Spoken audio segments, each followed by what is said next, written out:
No, I'm waiting for it. Does that come from you, Kathy? Are you the one that does that? Oh. I thought Recording in CCT progress. I thought CCT did that. I was waiting for them. Good afternoon, everyone. Welcome to the Single Family Design Board for July 13th. And we will start with roll call. Okay, here we go. Okay. Chair Sherry, Yes. Vice Chair Moslehi, Yes. Board Member Gufati, Yes. Board Member Richards, Yes. Board Member Wolf. Yes. And we have quorum. Thank you. Thank you. Moving on to public comment. Any member of the public may address the board for up to 2 minutes on any subject within its jurisdiction that is not scheduled on this agenda for a public discussion. Okay, thank you, Chair Sherry. I'll start with in-person public comment, and just as a reminder, if anyone wishes to speak in person, please fill out a speaker slip. It's by the back door shelf where the agendas are. At this time, I do not have any requests to speak on general public comment. I do not have any public correspondence for general public comment, and with that, I'll turn it over back to you, Chair Sherry. Thank you. Thank you.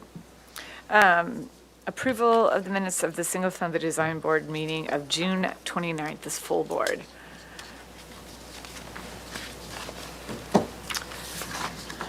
I reviewed them and I do not have any comments. Does anybody else have any comments? I had one comment under item 3, and it was context on my no vote, so it was under individual comments, and it was just clarification. Under the first point, Board Member Graffiti stated her no vote, and she would like to see photos from public viewpoints even if the property is not visible. I think the intention of that was, well, the property is visible, but I think the portion of the project, I want to, would like to see photos of the portion of the project in our purview from public viewpoints. I don't know if it's visible from the public or not. That's what the photos are to confirm, so, great. Good point. Anyone else? I'm fine with it. You're good? Anybody want to make a motion? I'll make a motion to approve the minutes for the board meeting, June 29th, full board. I'll second that motion. Okay, here we go. Chair Sherry, Yes. Vice Chair Moslehi, Yes. Board Member Graffiti, Yes. Board Member Richards, Abstain? and Board Member Rowe. Yes. Yay, we have motion carries. Thank you. Approval of the minutes of the Single Family Design Board consent meeting of June 29th. I will make a motion for approval of those minutes. I'll second that. Okay, here we go.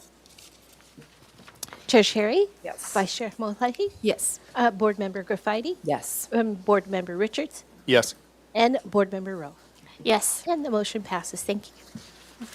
Ratification, sorry, we're on to approval of the minutes of the Single Family Design Board consent meeting. Oh, I think we just did Oh, we that, just did actually. that one. Yeah, so we are on to We ratification. are on, You're I correct, was Chair right the Sherry. first time. Yeah. Ratification of action taken on the consent calendar for today, July 13th. Board Member Roth was in attendance. Yep, and so these items, I'm just going to read them off my notes, but they're posted on the full board agenda for reference. Item 1 at 40 Loma Media Road was granted final approval.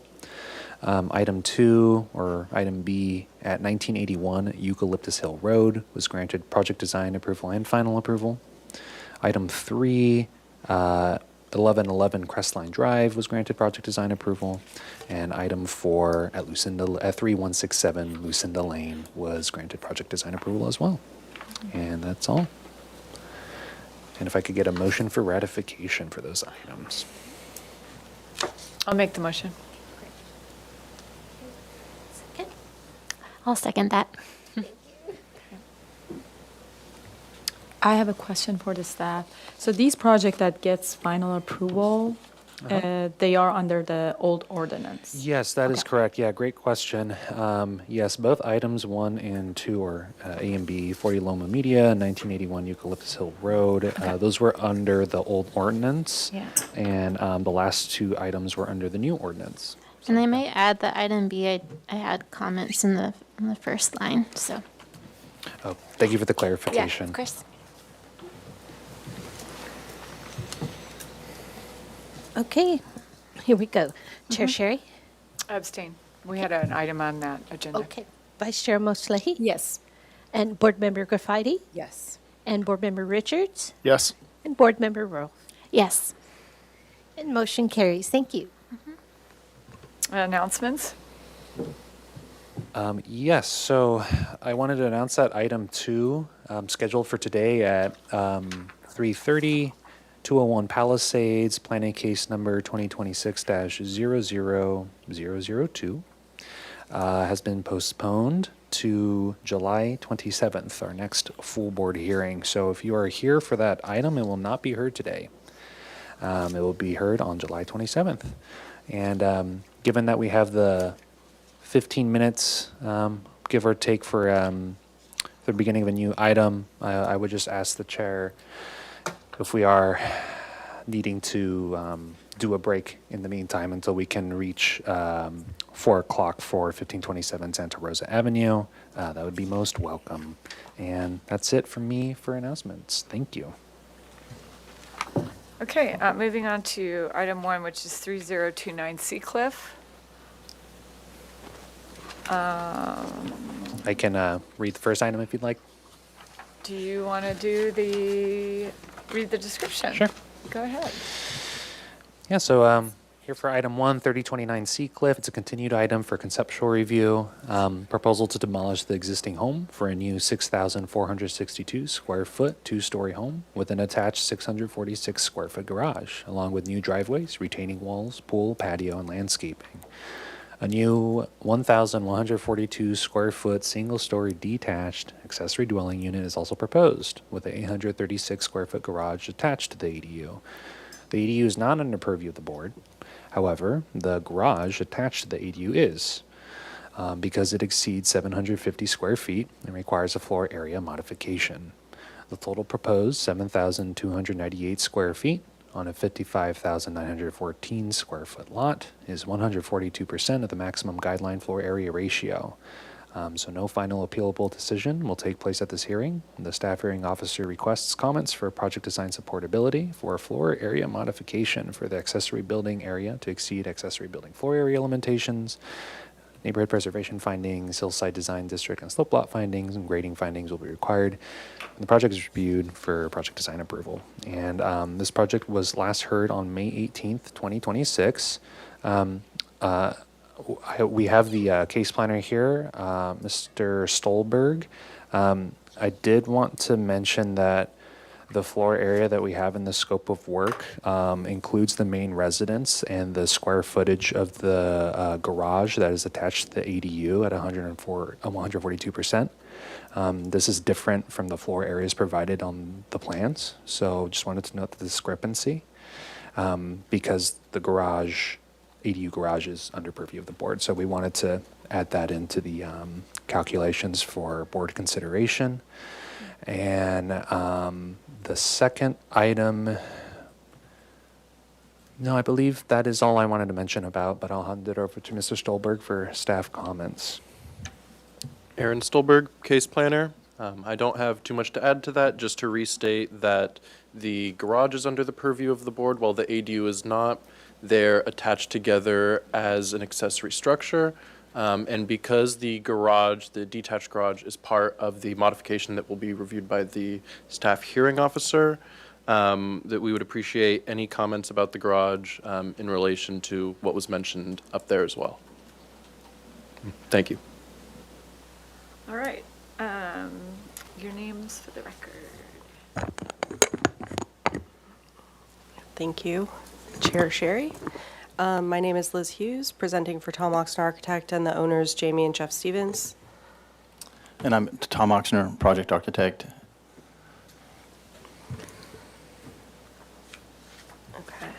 So this is an interesting one. We're here for a second conceptual hearing because the noticing for the first hearing was, it did not make it to all of the neighbors.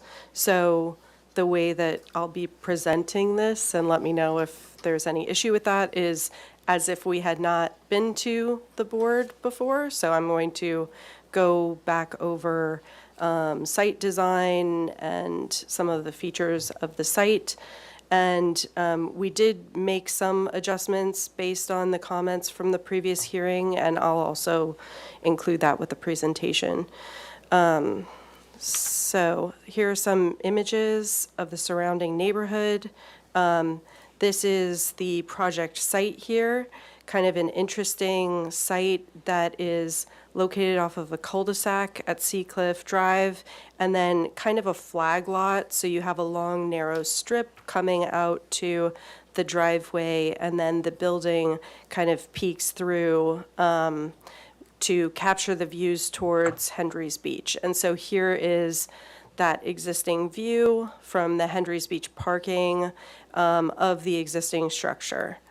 I also just want to note that the existing building is located closer to the property line that is currently allowed by the setbacks, and so the proposed building is pulled slightly to the north of where the existing building is located. There are 3 structures on the site. The existing main structure with an attached carport, a detached garage, and then also some sort of outbuilding, accessory structure, office, something like that. The existing landscaping on the site, you can see there are several existing mature trees, an oak tree here at the northwest corner, I believe. And then there's an avocado orchard kind of in the middle of the site that the owners really like and want to preserve. So the way we approached the site design was to keep the buildings in general very close to their existing locations, including the garage, the main house, and then the ADU and secondary garage is in this location where the existing accessory structure is. So here are just some more views of that existing building, 2-story structure, and when we looked at the site design, we left essentially the finished floor elevations for the main level as well as the lower. The lower level may have dropped about a foot, but the main level is essentially where that existing main level is. There's also a deck coming off of that existing structure. And view of the accessory structure with some of the neighborhood housing beyond, some of the houses of the neighbors.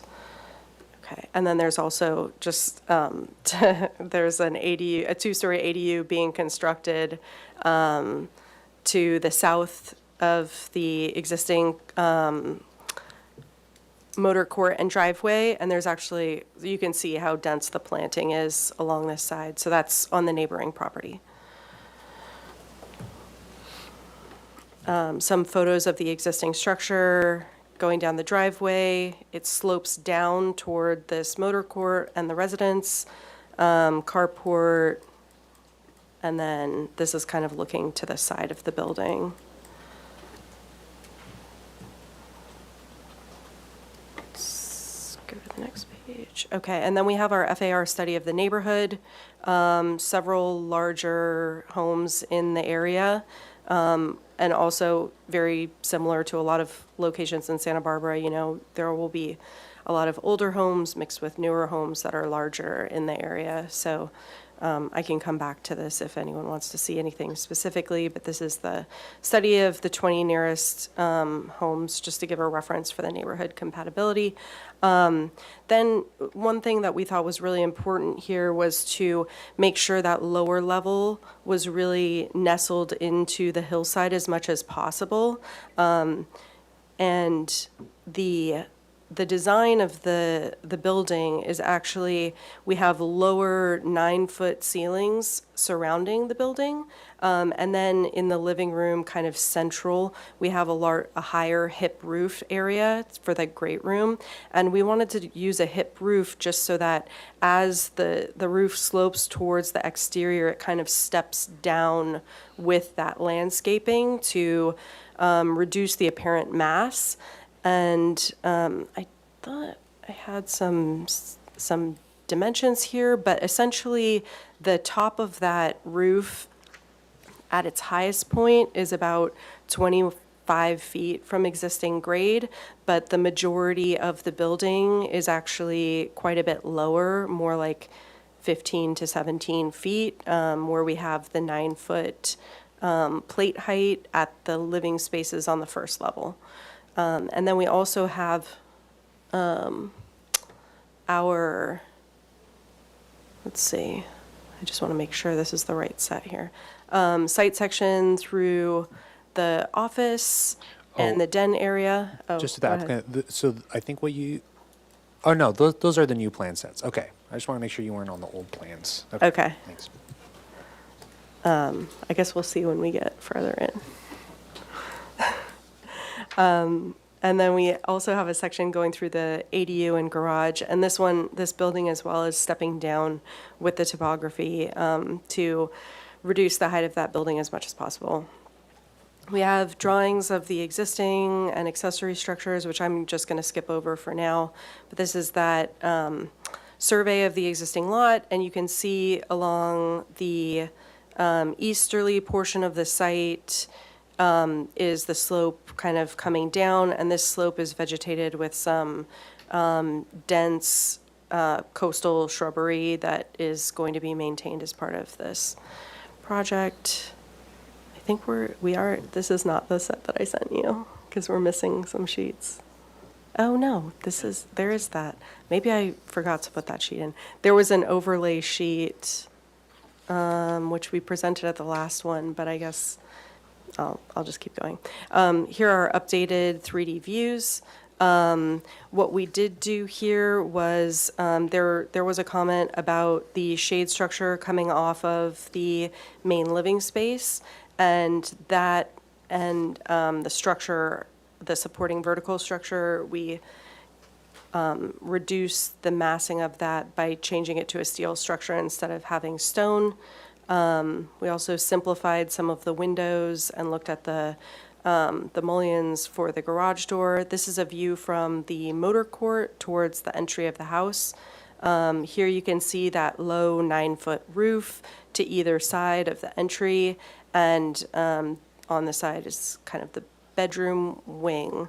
So also looking from the motor court towards the detached garage, which is meant as a parking area for guests. This lot, because it doesn't have any street frontage, we wanted to be able to provide off-street parking for anyone visiting the property. So that's what that garage is doing there, and as well as it is built into the hillside where that existing avocado orchard is. And then here's another view of that ADU. Some additional 3D views of the site, and we looked very carefully as we updated these 3D views at the locations of the existing trees on the site and which trees are proposed. So we added a few trees along the northerly side to provide some privacy and screening for the building, while also maintaining that existing feel of the site as being kind of a naturally landscaped site. Here's another view of the driveway side towards the motor court area. And then we have some photo simulations. I'm going to just switch over to this area here because I have them set up this way. Okay, so we have our existing view from Hendry's Beach parking, and then our proposed view. The proposed view showing the covered deck areas with the shadow line off of the easterly side. and more natural coloring. Here's a zoomed-in view of that. You can see the existing building is quite white and stands out, and we're trying to blend in with the surrounding landscape by proposing more neutral, natural, darker coloring. Then I'm gonna go. So here is our view from, I believe this is Ealing's Park, Tom? That is Ealing's. Yeah, which is very hard to see, so this is the building right there. And then this is our building there. There's a lot more shadow with the depth of that deck in front of the building. So it looks quite a bit darker in this view. We also were working with a neighbor about concerns of, visibility of the house and impacts to neighboring views. And so when we located the proposed building footprint, you can actually kind of see in this view that this corner of the site is actually the only area of the site where the occupants of this property have an ocean view. So beyond that, you're kind of looking at a slope and a lot of landscaping. And so this corner was very critical for them to maintain, to be able to, enjoy the view from their house. And so, but we didn't want to push the building too much further to the east.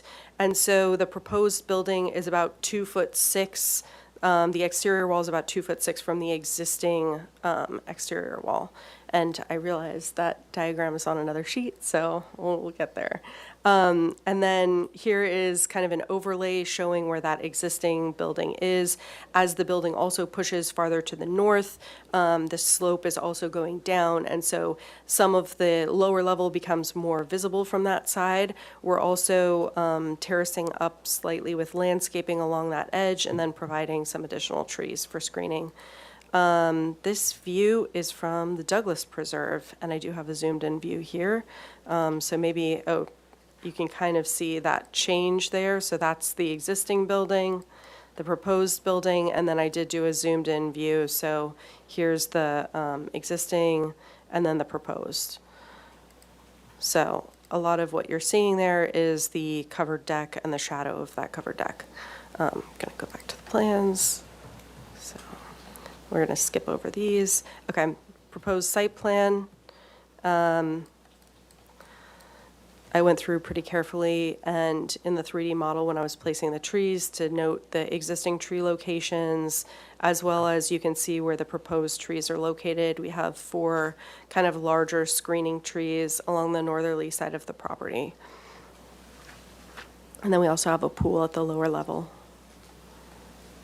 And that's all terraced. And then this was the diagram that I wanted to show you, which shows the existing building footprint in red. So all the existing buildings in red, the proposed building footprint in blue, with dimensions here of how far that footprint is extending past the existing. So primarily, we're stretching the building to the north, very slightly to the south, and then the deck does come past that by about 18 feet, that existing building footprint. But if you look at the location of the existing deck, the proposed deck is coming out about 7 feet 6 past that existing deck. And just being sensitive to, how we're interacting with this hillside and trying to hold it back as much as possible.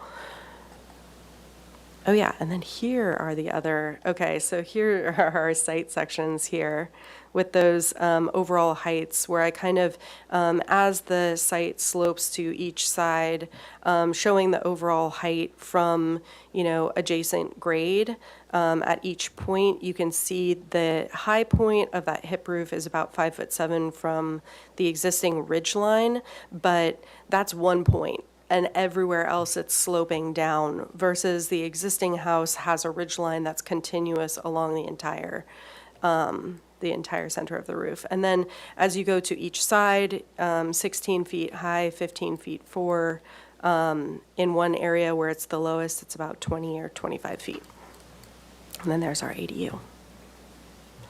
The floor plan, you can see the floor plan is more in a square shape. And so because of the square shape of the floor plan, oh, I'm running out of time, but I can just cover everything else with questions. So I'll just kind of zoom through. Here are our elevations.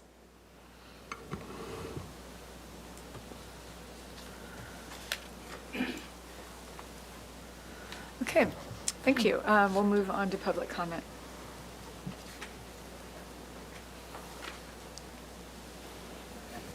Okay, for this item, I do have 2 speaker slips for in-person comment.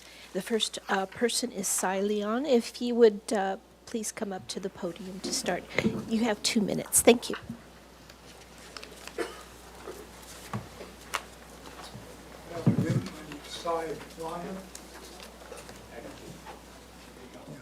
Try it again. Good afternoon. My name is Cy Lyon. Direct in-line north neighbor to this house, and then the ocean beyond is my view. Since the last meeting, I did have a chance to meet with the architect. He was very helpful about all my questions. The fact that this house is so large, it's a huge, big concern of mine. I'm looking at a lot of stucco walls out there now, which were never there, obviously, but he's done a really good job of dropping the heights as low as he can, being comfortable with the flat decks, or flat roof lines.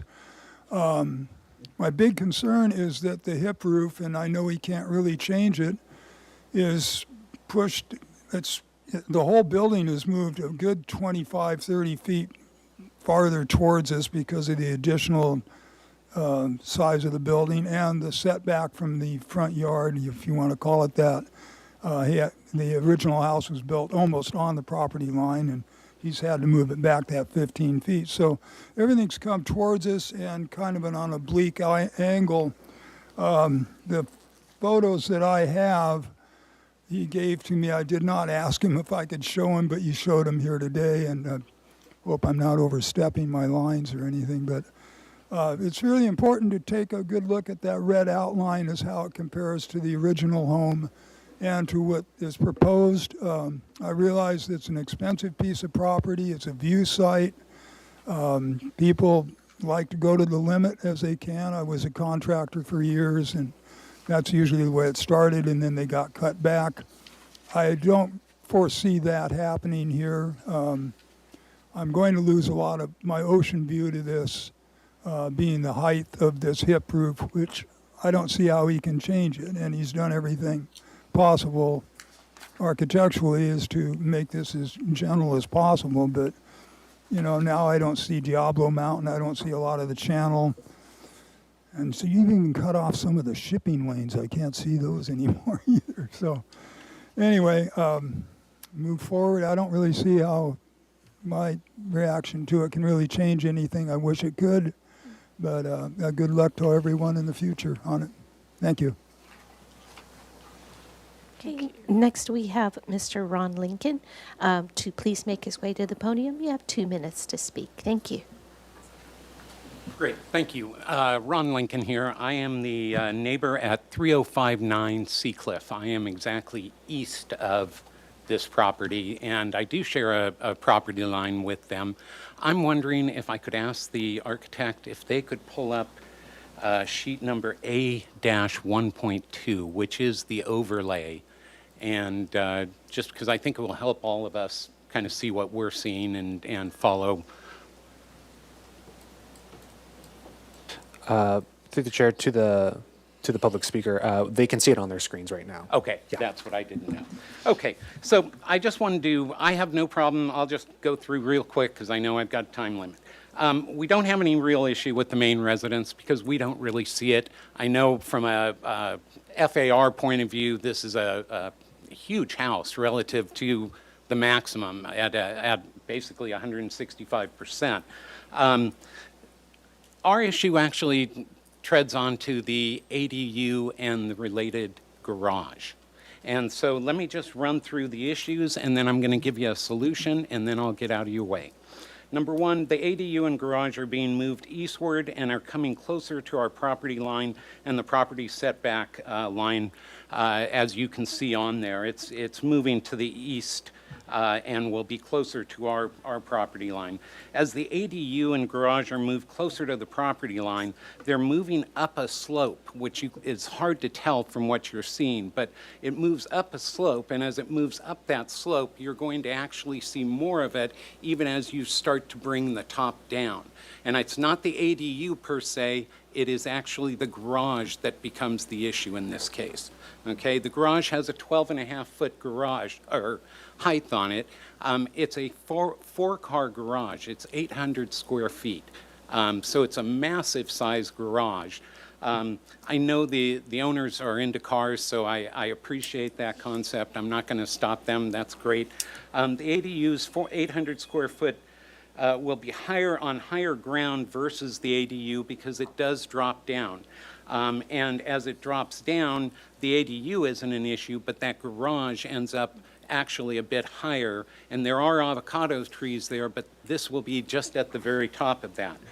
The new garage will have a 12.5 foot, as mentioned. It's closer to the property line. It's substantially larger in size than a typical garage. The garage will be on higher ground, as mentioned, and then all of that. The solution, I always like to give you a little help on this one. The solution would be to actually push back the garage about 6 to 8 foot towards the west, okay, which would bring it in line actually with the front of the ADU there.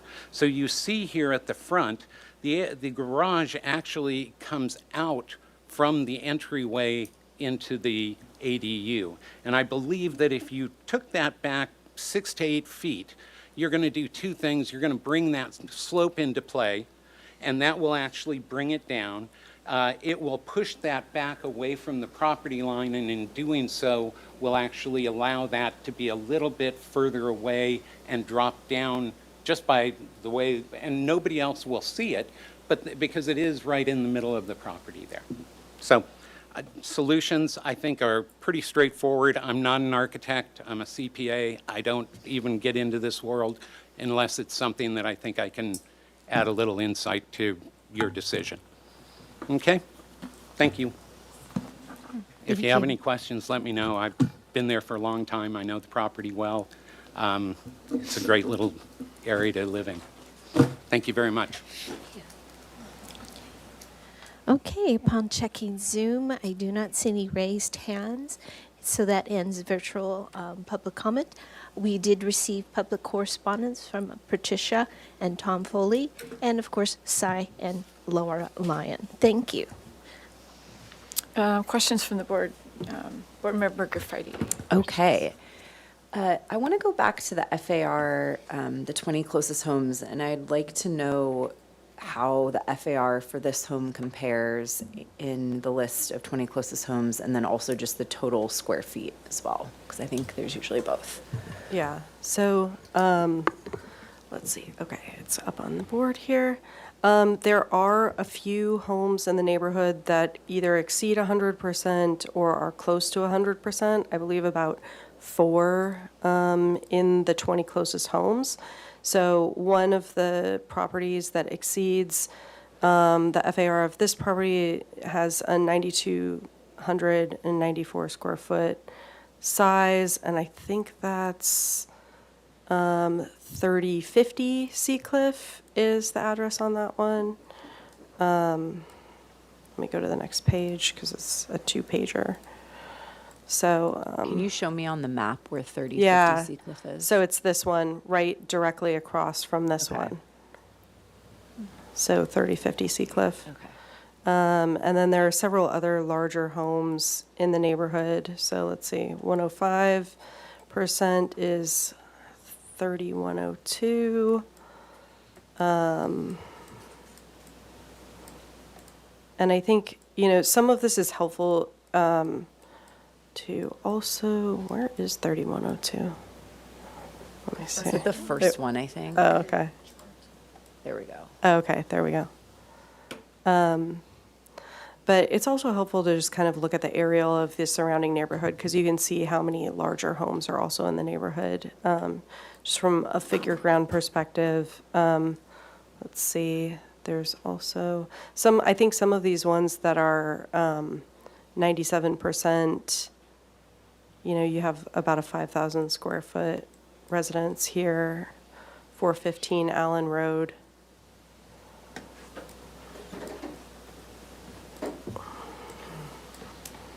This here.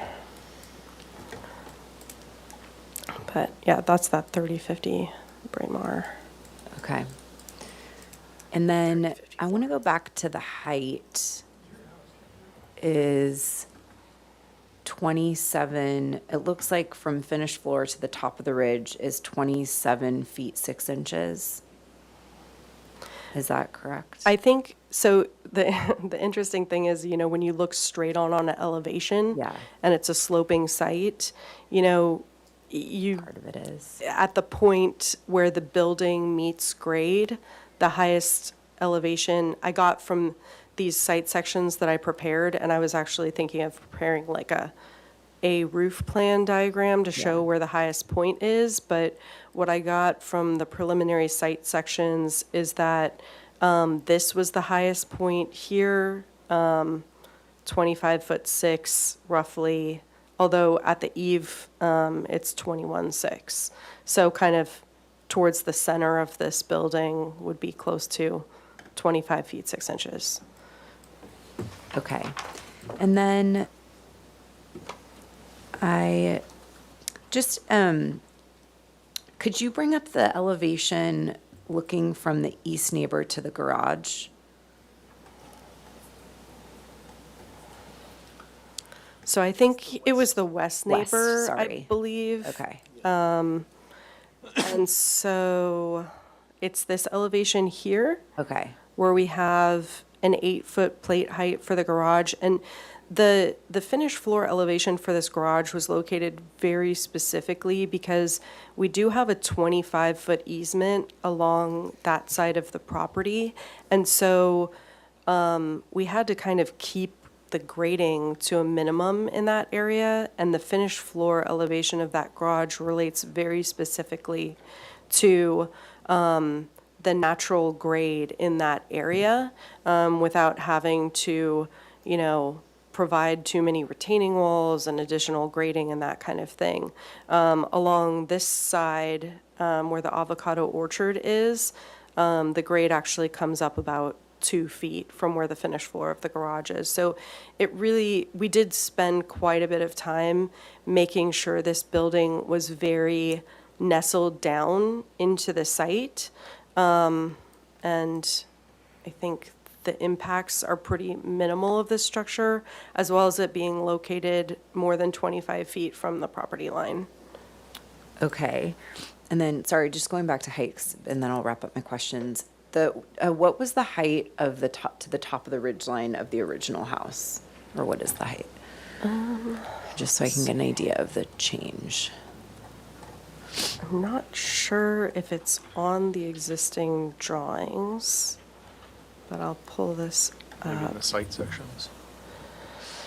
The site sections, it is shown at 5 feet 7 below the proposed height.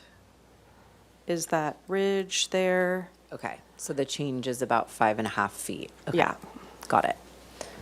Okay, I think that's all my questions for now. Thank you. Okay, I'll start with the garage questions. So you mentioned very like detailed where you guys find the location, the best location to the minimum disturbance to the site.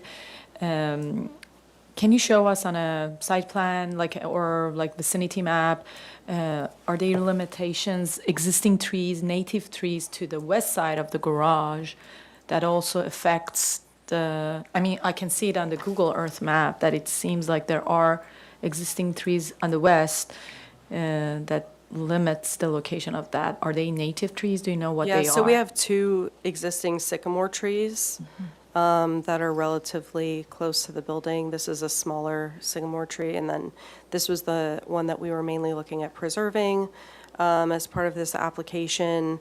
So, Okay, and can you go to a section that shows the 12 and a half feet height, plate height of the garage that the neighbor was mentioning? let me Is see. it east to west? that So the section? garage has an 8-foot plate height. So that 12 and feet. The 12 feet is, I believe, from the finished floor of the garage to the Okay. top of the garage ridge. We have 11 foot 3 inches. Okay, so on our right side of this sheet, which is our east on the plan, it's like 11.3 to the highest point. Yes. Okay. And I have one question regarding the FAR. So can you go to that chart that you have comparison of all the neighbors, 20 closest home? It appears that that home, the 3050, is like, if you want to rank them, is number one. And what I don't understand is the proposed project, it says 60 something. Is that a existing FAR? Can you go to the chart, please, Oh, next sure. sheet? Okay. So you have it at 60, so that 61% is the existing house at 329? Yes. Okay, so if you want to rank the proposed project, it will be the second in the 20s. Okay. I think that was all my questions for now. Board Member Rolfe. Yeah, do you, regarding the neighbor where his view will be taken out a little bit, but do you have have you studied like other ways to possibly address that comment from the neighbor? Yeah, so based on the comments from the previous hearing, and I can pull up the old plans, although I don't, since it doesn't really count, I don't know if we should or not, but we had the columns at this covered deck area and the covering of the deck itself were thicker, and we had stone columns that were more Yeah. massive going Right. all the way down to that lower level. And so when we were looking at that view and working with the neighbors, one of the things that we wanted to try to do was make this structure that's coming off of the house as thin and minimal as possible. And I think in the photo simulation view from the neighbor's house, there's a lot more visibility. You can kind of see through that deck area rather than having the stone columns obstruct the view further. So that's the change that we made when we started working with him. Okay. All right, yeah, that's all my questions. Thanks. Board Member Richards, questions? Yeah, sure. And just a couple of clarification questions. So, the roof pitch at the garage, detached garage, that does match the main house roof pitch, or is it a different pitch? I believe they're both 3 and 12. I'd have to go back and check, but I think that's what we have.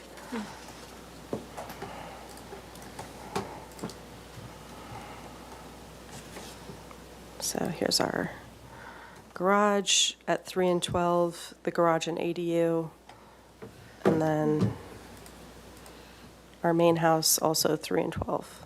Okay, great. And then while we're on the roof plan, for those low slope portions, are you planning for an integral gutter in that, or kind of what's the edge treatment? Because Yeah, and it would be an integral gutter. Okay, and it's just sloping to that. Okay, fantastic. And then there are no palm trees being removed. It looked like in one of your photo One- studies, it looked yeah, like one so- disappeared, or Exactly. I do think one of the palm trees is kind of at the corner of that lower deck, and so will be interrupted by the proposed hardscape and deck. So that one would be removed, and then there's one that's further to the south, kind of on the side of the building, that would remain. okay. And then I guess last question. So the height of the garage door for the attached garage, do you have a height for that door? I think it's shown as it might be 9 feet right now. Okay. And that was to align with the eave line of the house. Okay. Those are all my questions. Did you say the ADU is part of that FAR number? Yes. What's the FAR without the ADU? It's 126, or I think. It's one.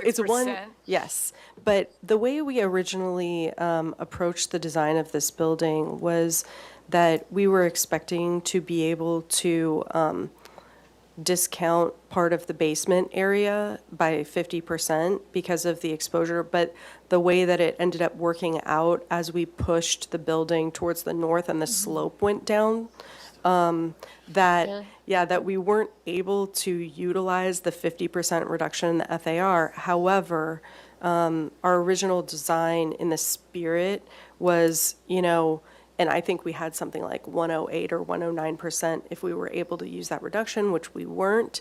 But we felt like because that basement area was buried to a certain extent and that we could kind of bring down the eave lines, that we were reducing the apparent mass of the building enough to try and justify a higher FAR for this proposed project. So, yeah, the percentage is 126 without the ADU. Yeah, And I believe that also includes the detached garage. So when I was looking Yeah, at of this, course. when I was looking at these plans here, and if you look at the calculations, I don't think it Oh, okay. does. Yeah, it Okay, doesn't. so this is include just the main house, just the main house. Correct, and Yeah. that was my note at the beginning of the hearing. My staff comments is that in the scope of work in the agenda and what we read into the record, it's shown at 142%, and that includes the ADU garage. The ADU and the garage? No, just the garage. Oh. Because ADU is not under purview of the So it board. doesn't include the ADU, that So, was my main question. I think the percentage that they had on their project description, I think we've got three numbers. Yes, we have three numbers. So We the have three number that separate was on the notice, the 140 something. 142% does not include the ADU. This number, the 165%, does include the ADU. And then this number is basically a number for just the main house and whatever is attached to the main house and not any of the accessory structures. Correct, yeah. Thank So- you. So nobody has a number that reflects the FAR for the main house plus the garage without the ADU? That's the 142%. That's the 142% of the That they- scope, in our scope, on the agenda. Okay. Yeah. Okay, got it. Okay, comments? Board Member Guffidy.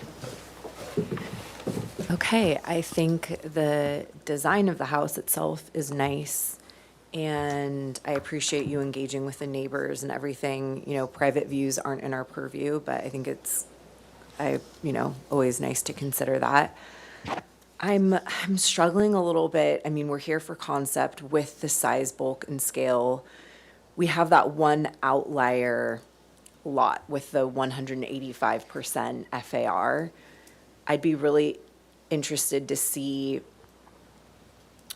I was trying on my computer to see kind of photos and context for really how that's built out. I think this property is so unique because it is really visible from Hendry's Beach, from Ealing's, from Douglas. I think obviously, you're far back, so it looks small in the photo here, and I think the palette really, really, really helps to minimize that.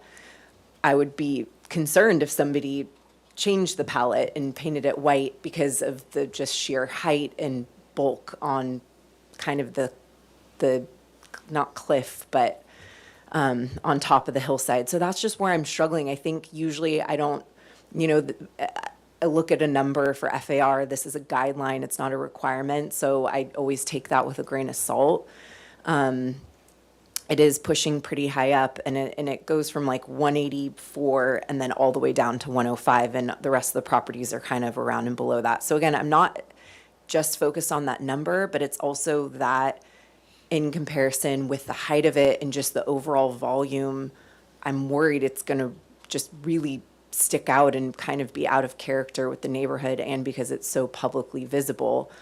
But like hearing you speak to why the height is the way that it is, I understand that. It's just, those are some of the challenges I'm having right now, and I wish I could have more specific, like, solutions or one thing to tweak this and that, but I'm just really thinking size, bulk, and scale right now, and what fits in. I think it would be helpful to know the house that is 184, having context photos and how that's sited, and is this a similar condition? But my gut is telling me this is very unique, and because it's so visible to the public, I just want to be sensitive to it.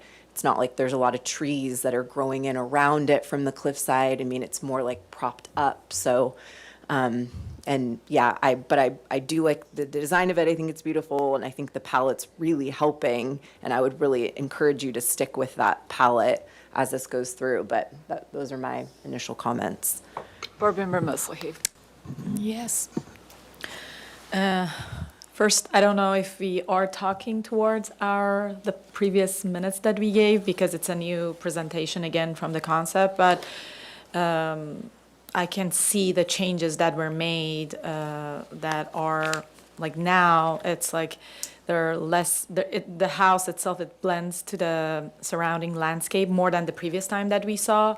A lot of architectural elements were thicker, bulkier, and I can see it's blending in more, especially the photo simulation that it's done from the Henry's Beach that shows it all, and appreciate all of those photo simulation. It's very helpful, and the images taken from other hills around the property. One thing that I think it's important moving forward, because we're reviewing this at a concept level, I mean, I appreciate the material palette as well, but I think, like, because this house, as Board Member Graffiti was mentioning, it's very visible from the Henry's Beach and all the surroundings. I think really seeing like a more extensive material palette, because, for example, I was looking at the underside of the deck will be very important, like we're seeing it from down below. So like usually we look at, like, for example, most of the exterior, the walls, all the basic materials, but I think like in this case, a lot like the finish paint of the metals, like everything will be very important to be like, non-reflective, or like all of those things that we wanted to be more blend into the landscape.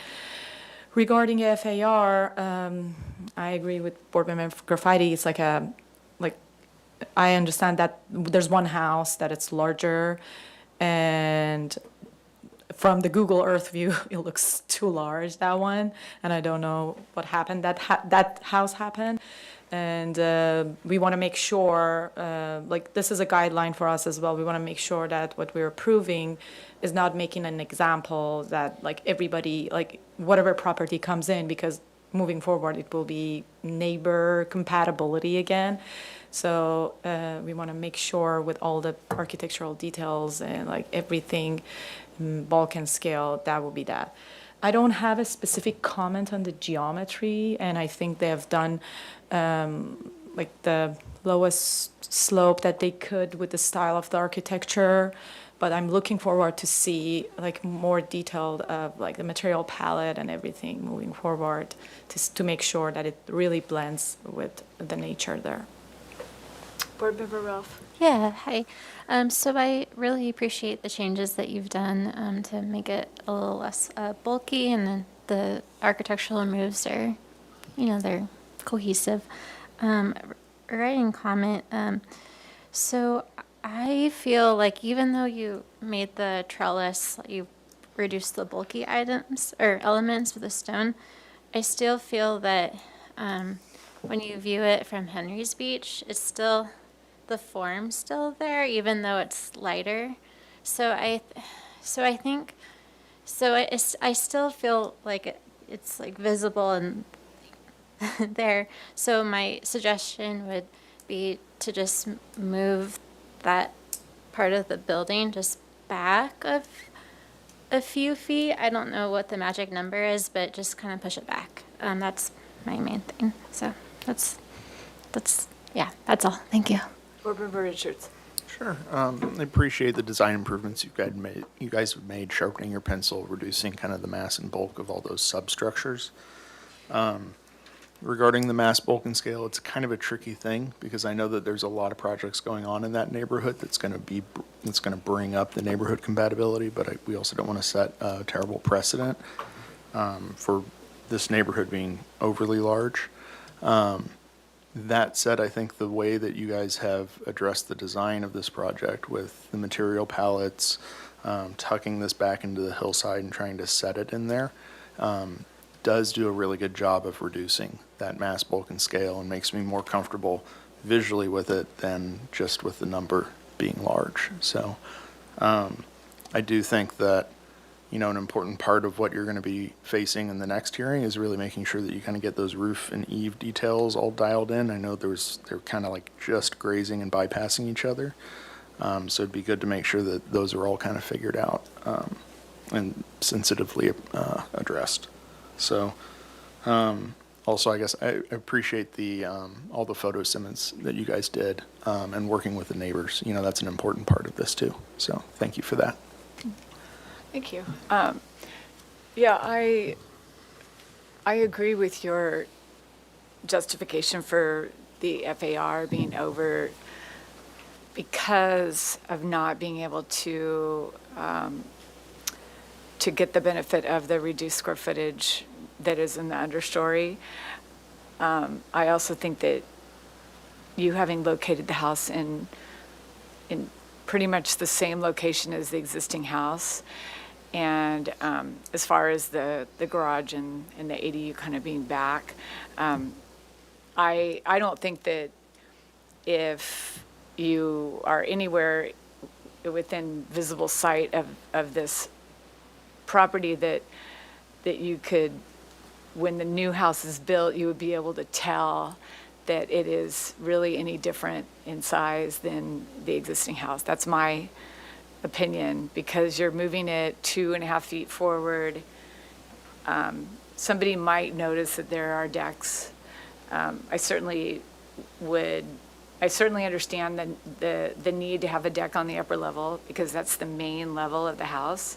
And to not have a deck at that level would not be a great design for the occupants of the house. So I understand that. I appreciate that you've made it less bulky.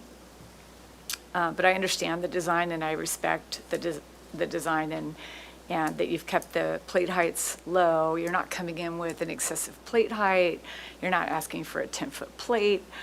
It's a big white house on the hill. I think that it's very respectful of the site. I don't think that the garage, I know we were supposed to comment on the size of the accessory structure, which is the size of the garage. I don't think that has any significant visual impact to the overall design that makes the approval infeasible from an aesthetic standpoint. That's my opinion on that. Does anybody want to summarize our findings? This would be a indefinite continuance to the staff hearing officer for because it has to move forward for a modification for the size of the accessory for the garage, which is the accessory structure. So this motion should comment on the proposed design of the new residence and how the board feels about it overall, and also make a comment about the how the board feels about the size, specifically about the size of the accessory structure and its appropriateness to the design and its visual impact. You already did. Make the motions. No, I didn't. I didn't say how we feel about it because I'm hearing a couple of conflicting opinions about it. And, but if you want to, I will make an indefinite continuance back to the full board with the comment that the board appreciates the proposed design blending in with the surrounding hillside. The board feels that the size, bulk, and scale is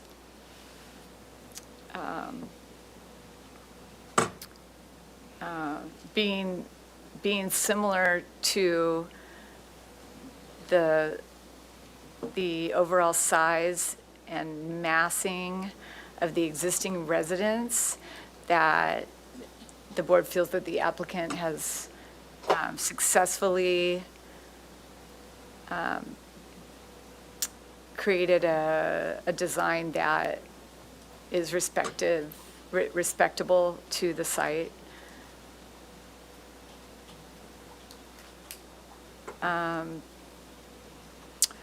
The board appreciates the natural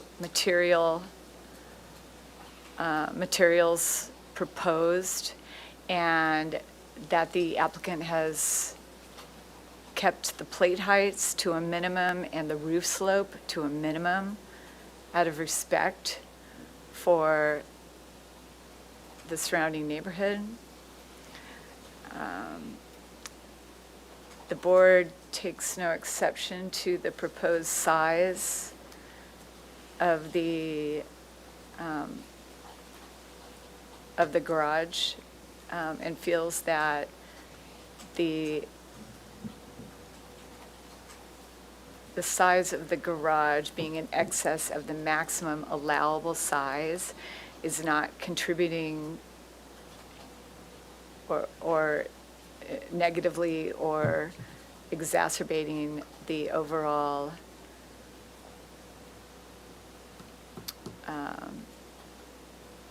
visual impact of the proposed development on this property. And the board looks forward to additional ways to further screen the proposed development, especially at the two-story element that is most visible on the cliff promontory, with additional landscaping and trees.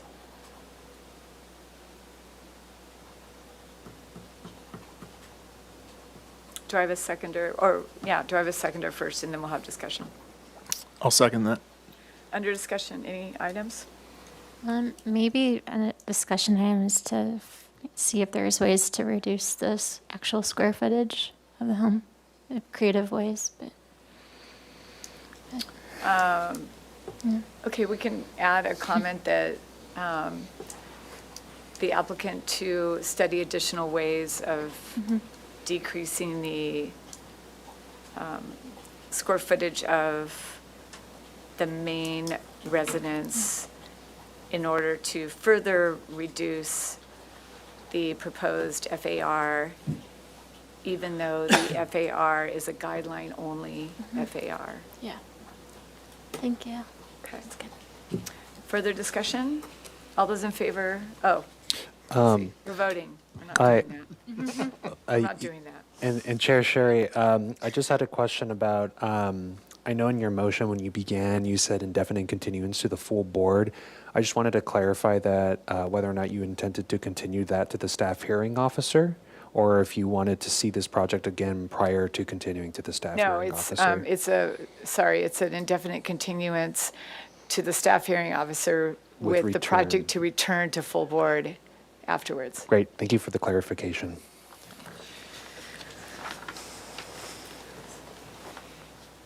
I believe we need a second for Second that. that, yeah. Thank you, It's Board Member Richards. Okay, here we go. Chair Sherry? Yes. Vice Chair Mostly? Yes. Board Member Graffiti? No. Board Member Richards? Yes. Okay. Board Member Rolfe? Yes. Okay, the motion passes. Thank you. And could Board Member Graffiti clarify? It's a little confusing because of the addition to the motion that was made, which I am in support of just reviewing ways to reduce the square footage. I just think this is an extremely unique parcel that's highly visible. And I'm just concerned with the size and the bulk increases to the property and making the compatibility findings. Okay, thank you. Thank you very much. Yeah, thank you. Okay, we can move on to item 3, which is 1527 Santa Rosa Avenue. This is a proposal for a new 2,963 square foot, 2-story home with an attached 526 square feet, 2-car garage and backyard pool with pergola, new patios, water features, outdoor fire pit, barbecue, landscaping, and driveway are proposed. The total proposed 3,489 square feet on a 12,219 square foot lot is 87% of the maximum required floor area ratio. No appealable action will be taken at this hearing. Neighborhood preservation findings will be required when the project is reviewed for project design approval. Your name for the record. Chris Cottrell, architect. Katie Klein, landscape architect. And Chair Sherry, I did have some staff comments. sorry. Go Yeah, ahead. no, all good. I just wanted to mention that you'll note that there's a supplemental sheet up on the tabs there provided by the applicant. This is clarifying on the site plans that were posted with the agenda that there's a pool and a pergola proposed in the backyard. These are already on the landscape sheets on the plans that were posted with the agenda. So I just wanted to note for the record that staff reviewed this and found the supplemental item fine since it doesn't adjust the scope of work. So just wanted to clarify that the site plan is I'm a little confused because it's Sure. in the it's in the scope of work. correct. But if you look on the original site plan here on sheet A09, you'll see that it's not included. So the applicant. Well, we're not going to go over that one. We're going to go over another one, right? Yes. He's not going to use that site plan in his presentation. Correct. Correct. Okay, good. Yeah. Okay, All right, that's all. Thank you. good. Thank you, Sebastian. Okay. Awesome. Thank you so much. And a quick little additional note on the same vein. I think the listed FAR was 87% and the submitted is 89%. We did a little bit of reformatting and got 2 more percent. So I just wanted you to know that. Okay. 1527 Santa Rosa. Let me do this one first. I think this is interesting. This is our little FAR study, but I like this photo just to give you an idea of where we are. This is the section of Santa Rosa that's really narrow. I think the road itself is maybe 20 feet wide. I mean, the easement is 50, but the front yards go way into the road, and I'll show you that in the site plan. We have all the data on these adjacent houses, but I just wanted to point out our house is right here. This is 1527. The neighbor right next door and across the way are higher than the FAR we're proposing. So just to give you a sort of baseline there. Don't need to get into the nitty gritty of it. Okay, here's the survey. Let me get back out. You can see on this one that the right of way is pretty far into the street. So we've got sort of like a bonus front yard here because there are no sidewalks on this side. So yes, someday there could be sidewalks, but right now it's potential planting area and buffer for the house. This also shows the 2 neighbors that they are farther forward than this is the existing house, and this will be all coming down. Okay, a couple of photos. It's the neighborhood. Let's see. And then this house had a really interesting addition that I sort of love, but only morbidly. It's this little knob. I would love to see this come through a design review now and see what would happen. Okay, and then here's our proposal. So this is that same survey. They're the neighbors. So what we've done is done a two-story house, trying to gain as much, and I'm going to flip to that other site plan so we can, thank you so much for doing that, Sebastian, so you can see the pool. But the idea was to give the owners as much rear yard space as possible. So we've got the second story set back from the front, but also tried to sort of compress everything to give them yard space. I mean, here we are, indoor, outdoor living. One thing to note on that survey is we've got a fall from the front of the property to the rear of about 6 feet. So it's a 6-foot fall down. So it falls back. Okay. I'm going to give it to Katie after I go through these things so you can see the landscape surrounding it, if that's okay. Yeah. Okay, cool. Existing house plans, this is all going away. Proposed house, single-story garage, pretty much at that front setback. But again, we have that extra 15-foot sort of buffer to the actual right-of-way. They've got let me zoom in for you guys. Covered entry, which on this next edition, I'll get these trees out of there. All the public spaces are downstairs with one aging in place sort of primary suite guest room down here as well. But you can see we've sort of compacted everything to get that rear yard space. And then upstairs, sorry, real quick, there's a covered patio that leads down to pool and outdoor space. Upstairs, 3 bedrooms, primary suite. It's pretty straightforward up there. Volume-wise, this is that great room, and that's got an 11-foot plate. The rest of the house has 9-foot plates. So the one that you see, that bigger volume, that's a single-story element. Get back out of here. This is the existing house, all going away, but planning on to see us draw it up. And this is the proposed. Okay, so I'll give you the front elevation. Okay, so we've got sort of contemporary Spanish, some arches, some sandstone, a lot of stucco. And you can see the second story element sort of tucking into that first story element. And this is that great room, sort of giving you that, 1 1/4 height there to sort of break up the elevation, make everything settle in. This is the side yard.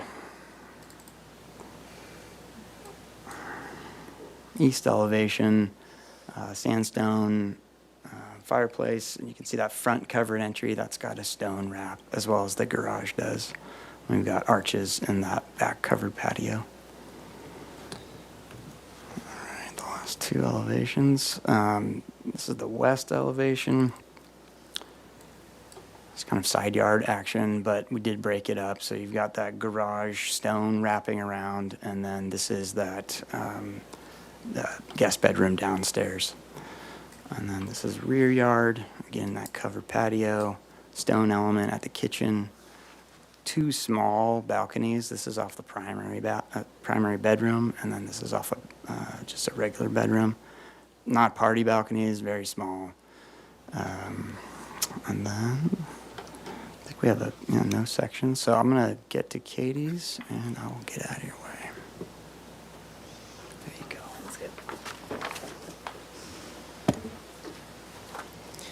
Okay, since this is preliminary, I'm going to start with the visioning, just so you can have some context of what the vision is.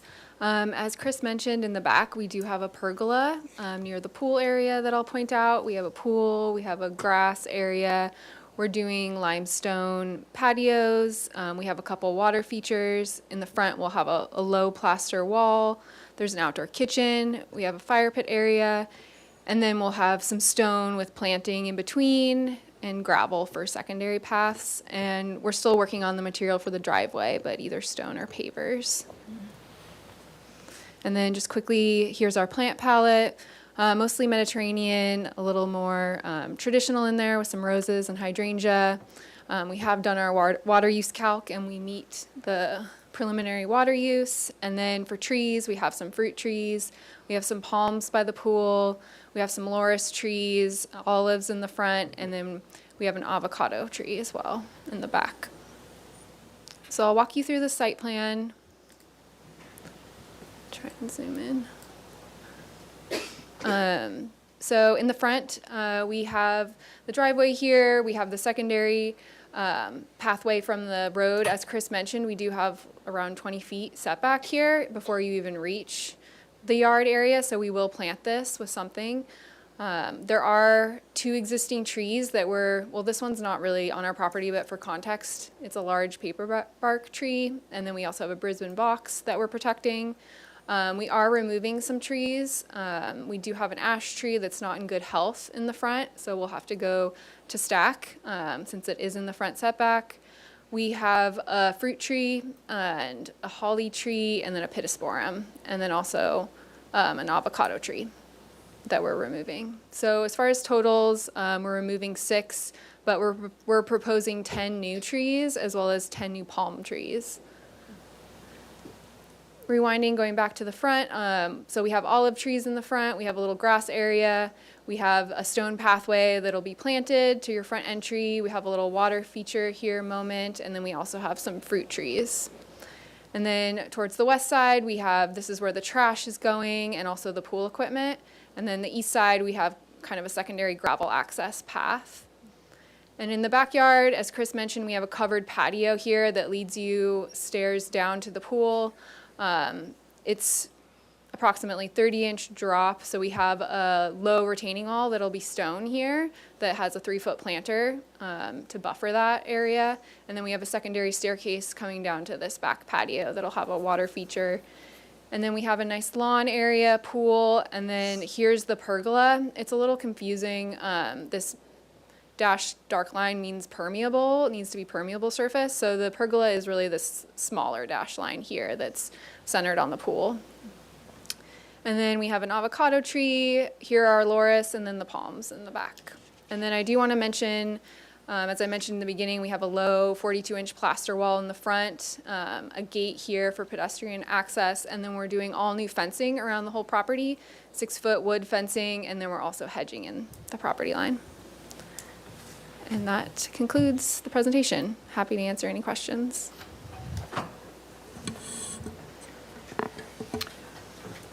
Okay, thank you. We'll move to public comment. Okay, here we go. On this particular item, I did not receive any speaker slips. Checking Zoom, I do not see any raised hands for this item. And I did not receive any public correspondence for this particular item. And with that, I'll turn it over back to you, Chair Sherry. All right, thank you. Okay, questions? Board Member Richards, questions? Sure. If we could go to the elevations, architectural elevations, that'd be great. Start there. You're way better at this than me. Okay, if we could go to the next sheet of them. So, yeah, there we go. So I see on that bottom, that south elevation, that we have a projecting ridge beam, but it's not apparent that that's used anywhere else in the project. Is that the intent, or is there?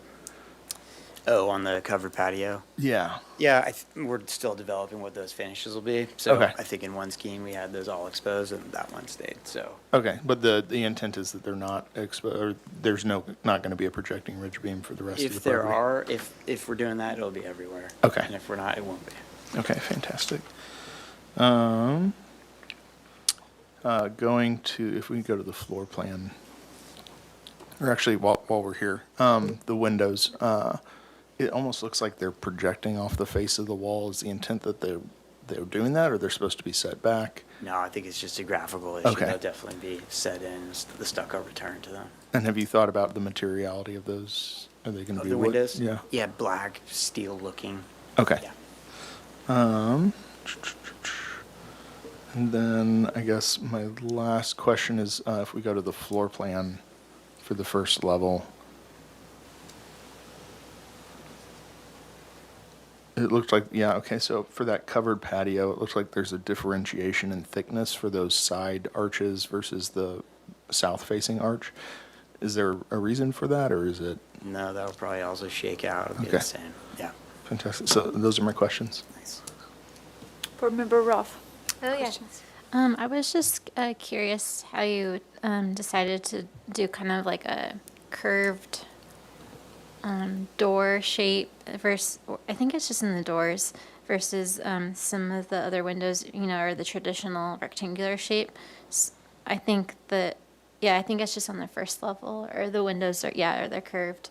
I just was wondering like how you decided to play with like where it would be, how that curved top and where it wouldn't.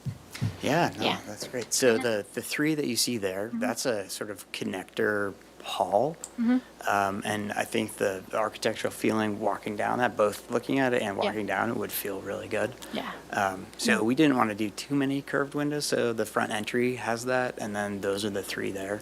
Yeah. But that's kind of it. That's Yeah. the specialness of it. Yeah. Okay. Sounds good. And then how did you decide where to put stone versus stucco? Yeah, we looked at a bunch of different studies and sort of how it felt the best. The garage seemed like it read as an element on its own, as did the front entry. Yeah. So that's where we landed. Okay. Yeah. That's all. Thank you. Board Member Mosley. Yeah, sure. Okay, my first question is that this is a complete demolition of the existing house. Do you know the current FAR of the existing house comparing to now it's 89?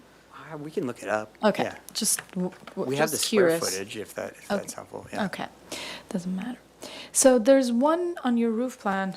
It might be just a error. There's all roofs are 6:1. There's only one that it's like 4:1. Is that 4:12? Is that correct? It's correct. It's to Okay. make it work. That's a good eye. Yeah. Okay. Yeah. Can you show me on like a elevation or something? Like how does it look? Yeah. Well, you'll never see it. It's Okay. an interior roof. It's just to make that so to the right of the great room there. So from any, it doesn't show from any elevation. Yeah. So it's you can see the cursor. So it's behind this roof. So you never would. How about the other side? You don't see it from? It's hidden by this volume. see. So you'd never Okay. see it. Yeah. Okay. And so I have like two questions for Katie. One is the pool equipment locations. Where are they? Can you show us on the site plan? And Yeah, it's on the west side. Okay. I'll show you. It's over here. Okay. Oh, so it's like, It's behind the trash. okay, got Yeah, it. This is the trash. And a question for both of you. So like you mentioned the 42-inch wall at the front and it's a plaster. So the material, the finish of the plaster and the color, is it matching the plaster on the main house, on the house? Yeah. Yep. Okay. I think that's all my questions.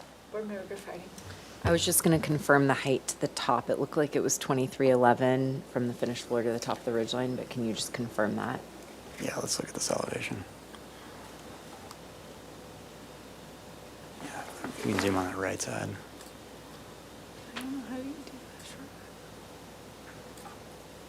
that. Down the next one. Yeah, there you go. 22, 10 and a half. 2210, okay. Oh, is that to the finished floor? Okay. Yeah. ish. Yeah, so it's probably another foot. If you saw It 2211. looked like it was 2311, but I was. That sounds thinking- I right. didn't know if it was 25, okay. That sounds right. Let's say 2311. Okay. That's all my questions. So when you mentioned in your presentation that you were calling this contemporary Spanish, so what is it about, why did you call it, I'm just curious, like, why are you calling it contemporary Spanish? What's your design inspiration, what's your vision for this? Yeah, I mean, it's not full-scale classical Spanish, so that's the reason why I said contemporary. It's just clean, it's using Spanish materials in a kind of a crisp, clean way. Okay, and what's crisp and clean about it versus traditional Spanish?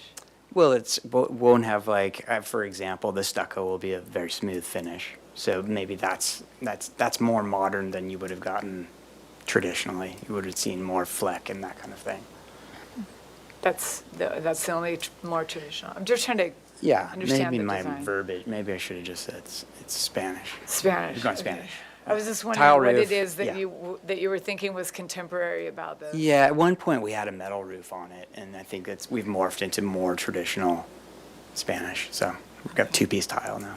And what's the eave? It's shown pretty narrow. What is that eave? And there's no outriggers, and you're kind of unclear as to whether or not you want the beam extended on the back elevation. So do you have a design inspirational photo for what that whole eave is? Yeah, I think if we get positive comments from you guys, we will come back with some design elements that really lock that in, so you know what it is. But yeah, I mean, it's definitely too narrow how it reads right now. Like, it's missing the barge rafter. Yep. Comments? Board Member Richards? Comments? Sure, yeah. Oh, wait, did I miss you for questions? No, I asked height. Yeah. Okay. Yeah, so comments, and part of it may be that the way that the elevations read with that really sharp shadow line, it just makes it look like, especially on that end, that the roof is projecting out a considerable amount. That may be where some of the confusion is on some of these comments. But I guess overall, I think the landscaping's really wonderful. I think you're going to create a really special space in there, and I appreciate how street-facing the landscaping works. The chimney mass on that east elevation, I think it could step with some shoulders. Right now it feels a little overly massive and tombstone-y. So I would suggest the applicant study that. And then also just study the exterior wall thickness, kind of relating back to my previous question for that consistency as you kind of turn the corners on that. Yeah, those are my comments. Board Member Roth, questions? Comments? Oh, actually, I forgot to ask one question, and that'll lead into my comments. Are there any similar styles of this type of home in the area? Yeah, absolutely. There are probably 3 being built on Shoreline right now by the last applicant, who was up here by Tom. Oh, okay. Yeah, yeah. Sounds good. Yeah. Okay, so my comments are like so minor because I think overall this project is really beautiful. I think it's composed nicely, and I also appreciate the landscaping, and I appreciate how you've had trees and to kind of hide the project, even though it's it's a beautiful home. Okay, so my minor comments on the west elevation, there's a 2 footprints that kind of go maybe a couple of feet beyond. Oh yeah, right here. So just I feel like for visual balance, that element should be stone, but then I know it's awkward because then it would need to wrap around, and then you can't really wrap around. So I was struggling with that. I'm like, well, maybe do you just eliminate that square footage there? I don't know, but I was just saying that like for this side, I want it to be stone, but obviously it doesn't work with that volume. But so I just letting you kind of take that as consideration. Yeah, and then I also agree. I feel like the chimney does feel a little bit bulky, so you could maybe play with that too. So, thank you. Board Member Moslahi, comments? Yes, sure. I'm trying to imagine when you said you started with the metal roof. I was like taking away the curved windows and imagining with a metal roof that will design it as a kind of like a farmhouse contemporary. So if you were coming with that, I will have different comments. And now that we're commenting on a Spanish house, a lot of window relationship, the rhythm of the way that you have the windows are more justified in a different way. So if now that we're looking at this elevation, I'll talk about the mass above the garage. So I can see you have the pitch points are not aligned, and you have the window on the side. I don't have issue of you have some side walls that are just solid plaster with no openings. I'm sure with the landscaping and the fence between the neighbors, that's not an issue. But for example, this one, I'm wondering how you thought about having that the whole wall solid and that, and not like, for example, more windows, or where you put that window? Is it just from design from interior side? Can I answer? Yeah. Yes. Yeah, I mean, both. It doesn't really work on the left side. Okay. It runs into the roof there. And it also looks like two eyes. Yeah. But so that's like you preferred from like to design from interior. It's both. Okay. Yeah. So, yeah, I agree with the comment about the proportions of the chimney as well. And if you can go to one other elevation, maybe not, maybe next page that shows the other elevation. So now that we're considering this Spanish, so for example, like there are like things that I think worth studying. For example, on the left side of the sheet that we're looking, the full height door at the bottom, it's not centered to the window above. So I think that there are rules that you want to like a little bit like refine now that you're calling it traditional. I mean, you're calling it contemporary Spanish, but I think like we can, if you decide to go forward with all the rafters to be exposed, so like relationship of the openings with those, that will be important to us. And I think in general, and the other thing that I'm looking at here, probably because it's preliminary, is like the thickness of the roof assembly looks very narrow to me, like comparing to a Spanish house. And we'll see probably lots of downspouts we're not showing now at this stage. So I think in general, it's a great project, and I understand like there are lots of other Spanish houses that are proposed, like we're seeing them recently in the neighborhood. So as a neighborhood, as a eclectic neighborhood, it's coming. This one is coming as well. So, and I think with the landscaping proposed and everything, it's a very cohesive project, and it's a very great upgrade to the neighborhood comparing to the existing house. I appreciate the design. Okay, I agree with a lot that's been said. I think from a size bulk scale perspective, it's great. Because it's being submitted in the new guidelines or whatever that we have, I think, well, if it moves on to PDA, we expect a lot more to come from PDA because we will not be reviewing it for final. So I think we're starting to get more used to, when it comes for concept, a lot of like these details and things like that being more worked out at the concept level, but understood. I think I love the idea of the stone. I love the landscape plan. And I think you just have your work cut out for you, and just pulling all the details together. I'm super familiar with that street, and there are so many different architectural styles, but also there's new builds, but then there's new builds that you're like, how did that go through? Like, so I think just looking at this house in general, it's a huge enhancement to what's there, but also when you look at the other houses on the neighborhood, I think it will up-level it quite a bit. There's like 1% of me that's sad because it was such a like spooky fairy tale house before. There's something charming about it. So I would just encourage you to look for other ways to provide some sort of charm, because it is giving that a little on that neighborhood. That's, yeah, I don't know. I think if you were to drive by and know the house, you would identify that. There's like some sort of storybook. So I think if you can add little charming elements like that, just to continue with pulling together a cohesive architectural style, to be great. But again, I think just zooming out at a concept program, like size, bulk, scale, the general direction, I'm happy with it. It's just, yeah, the details.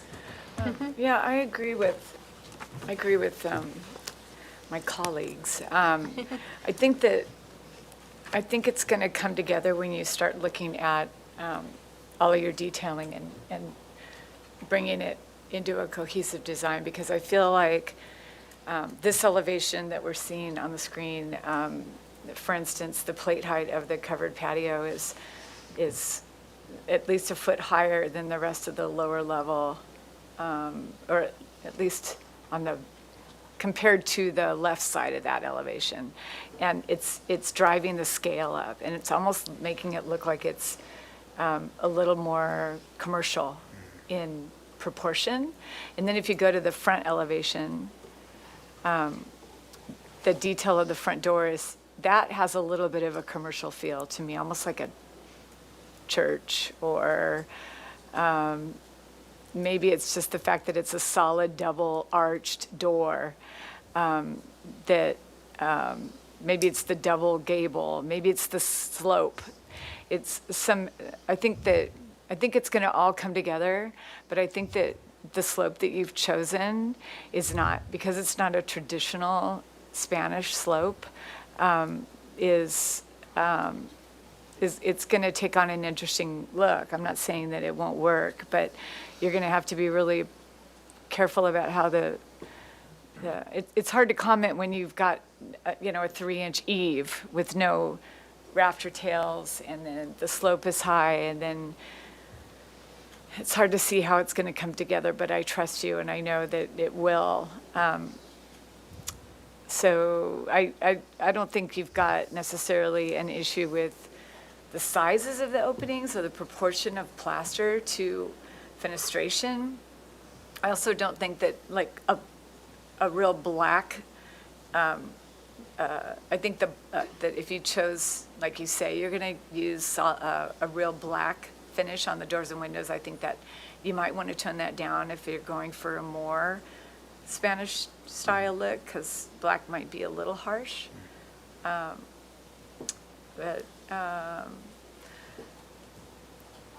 I think the pergola in the back is more contemporary, but you can't see it from anywhere. So if you wanted to go more contemporary in the backyard, then I'm going to let that go.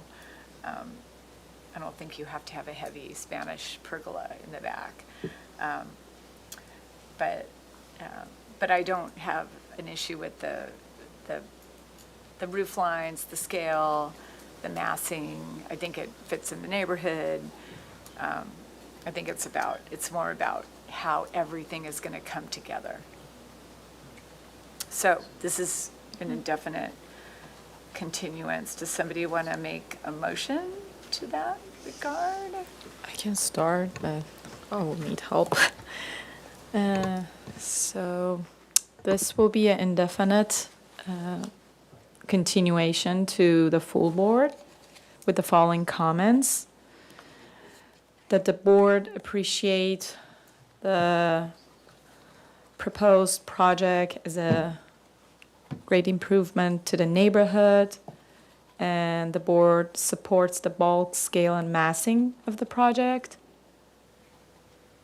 The board appreciate the landscape proposed with the proposed house that makes it more blend in the neighborhood.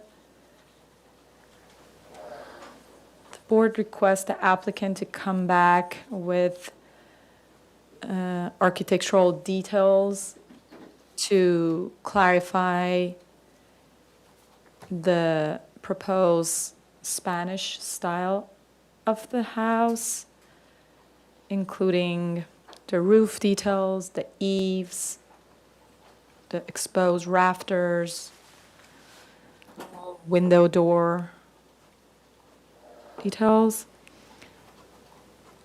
And the board recommends the applicant to study the garage doors and do you want to mention something here? Yeah, I forgot to bring that up, but I brought that up. Yeah, My comment was more about the slope, and the slope Yes. is exacerbating that massing. So like the garage door and the massing of the garage and the roof slopes, as they are not a typical traditional Spanish slopes. The board's request from the applicant to study the chimney massing proportion.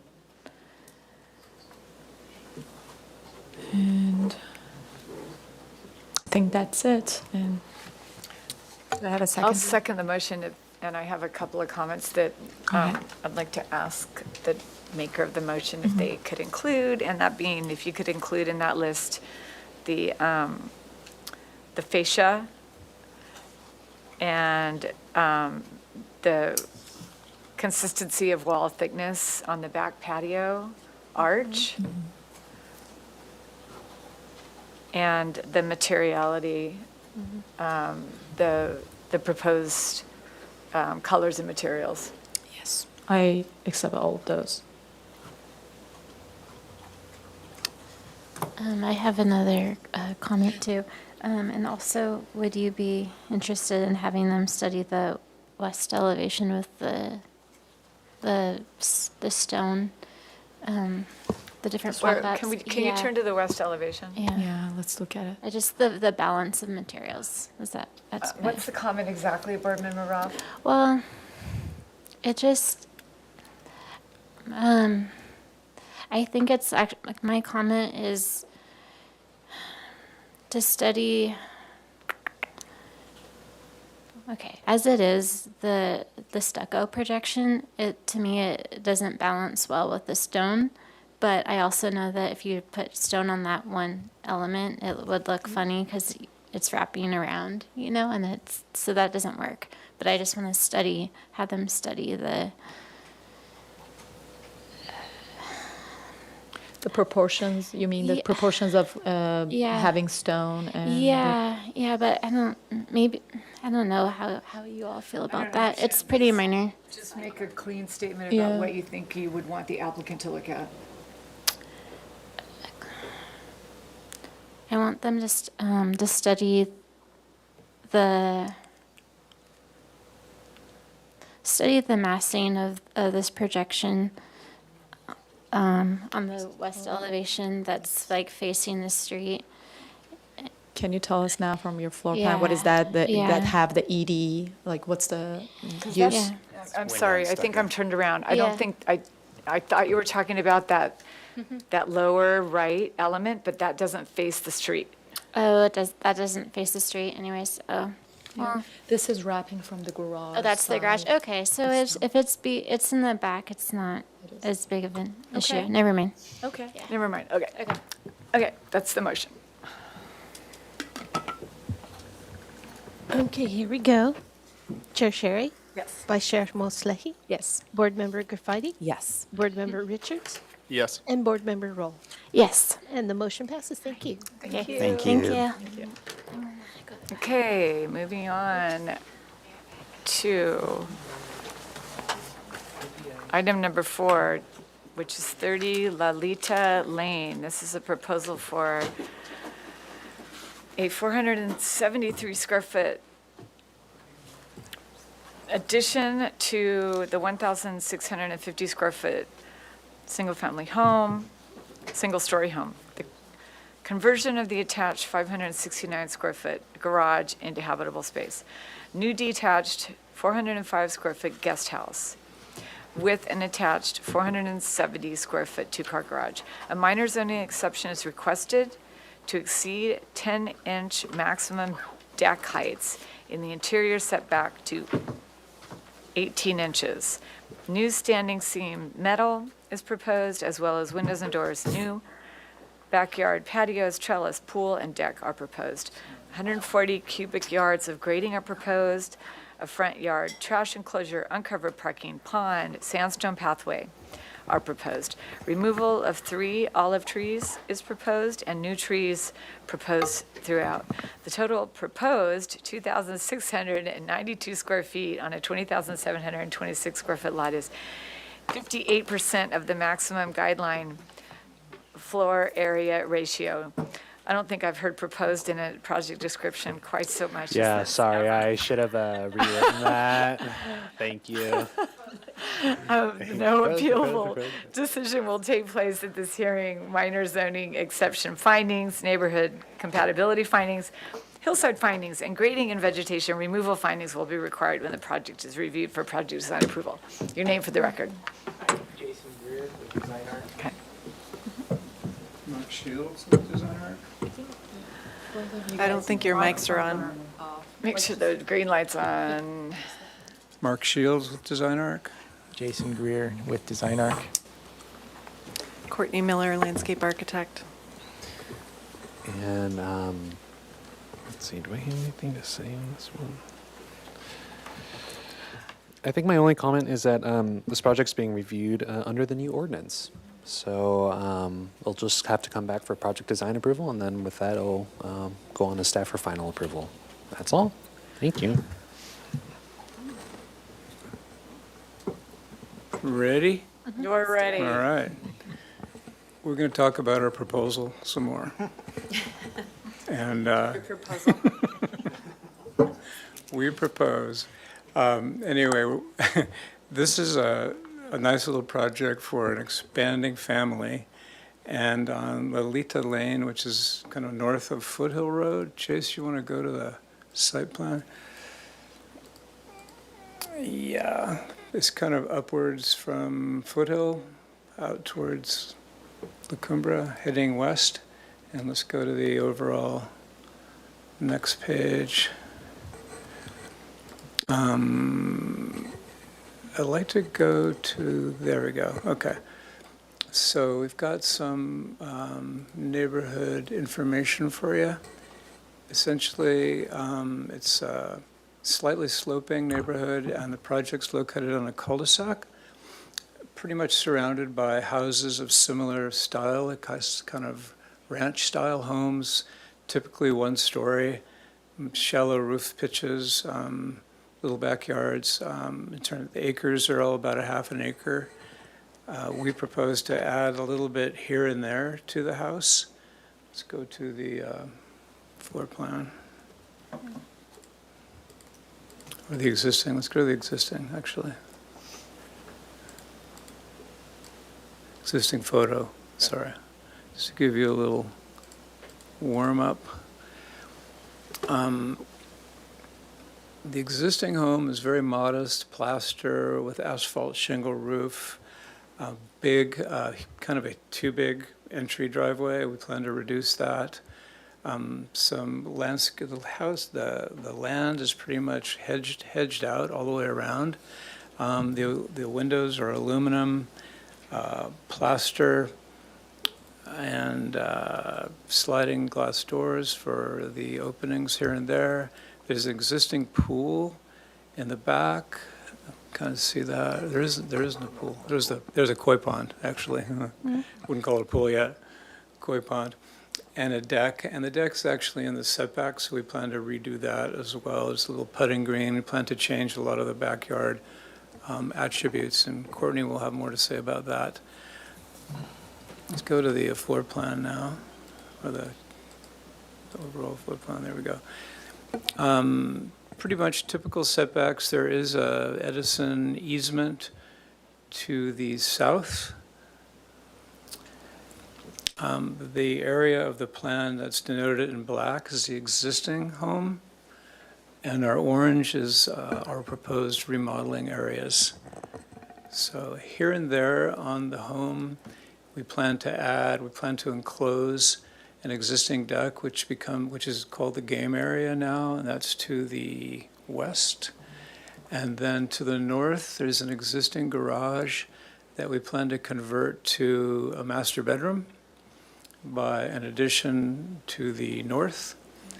There's an existing small study that the county wants us to call it a bedroom, so we will. We're actually adding on like an atrium window to the southeast, I guess. And then because we're converting the existing garage to the master bedroom, we're adding a new garage. And attached to the new garage is our proposed guest house, which is relatively small. How many square feet is that, Chase? 400. 400 square foot. It's like a studio guest house. 2-car garage with some storage. The pool is also new, and there is a wood deck surrounding the pool. It does encroach into the side yard setback just a tad on both corners, so we're getting a little mod for that. On the entryway, which is kind of exciting now, we plan to remove a ton of concrete that was the giant driveway, and we're suggesting that we have a long, kind of welcoming site wall that's penetrated by a new koi pond. So it kind of simplifies the elevation, and we're able to really take a lot of concrete out, which is nice as well. The Site plan also, we're planning to have a new like bioswale, I guess you'd call it that, or drainage swale, which is below the pool. And let's go to the elevations, Jace.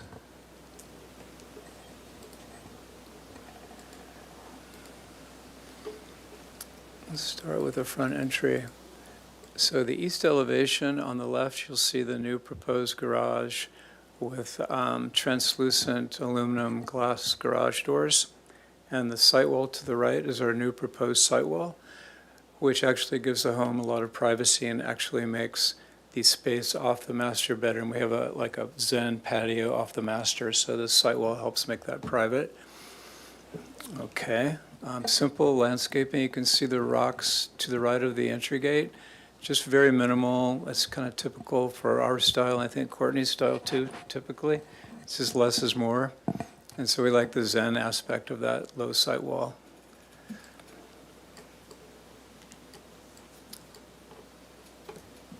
So let's see, let's go to, might as well talk about the guest addition, which is down the lower left. This is a section looking at the north elevation through the entry courtyard. The garage sloping roof is on the left, and there's an entry door to the studio on the right. And we have a rather tall window which faces north, which for such a small space, I think it'll really make that space interesting and nice, kind of like an art studio. Let's go to the other elevations, Jace. Bigger ones. That one's a good one. The south elevation is adjacent, obviously, to the neighbors, and there's a huge hedge that separates us and the neighbors to the south. We are proposing this wall, which is kind of butts up to the garage, and it's 11 feet high from the grade. There are existing solar panels on the roof, which is now asphalt shingle.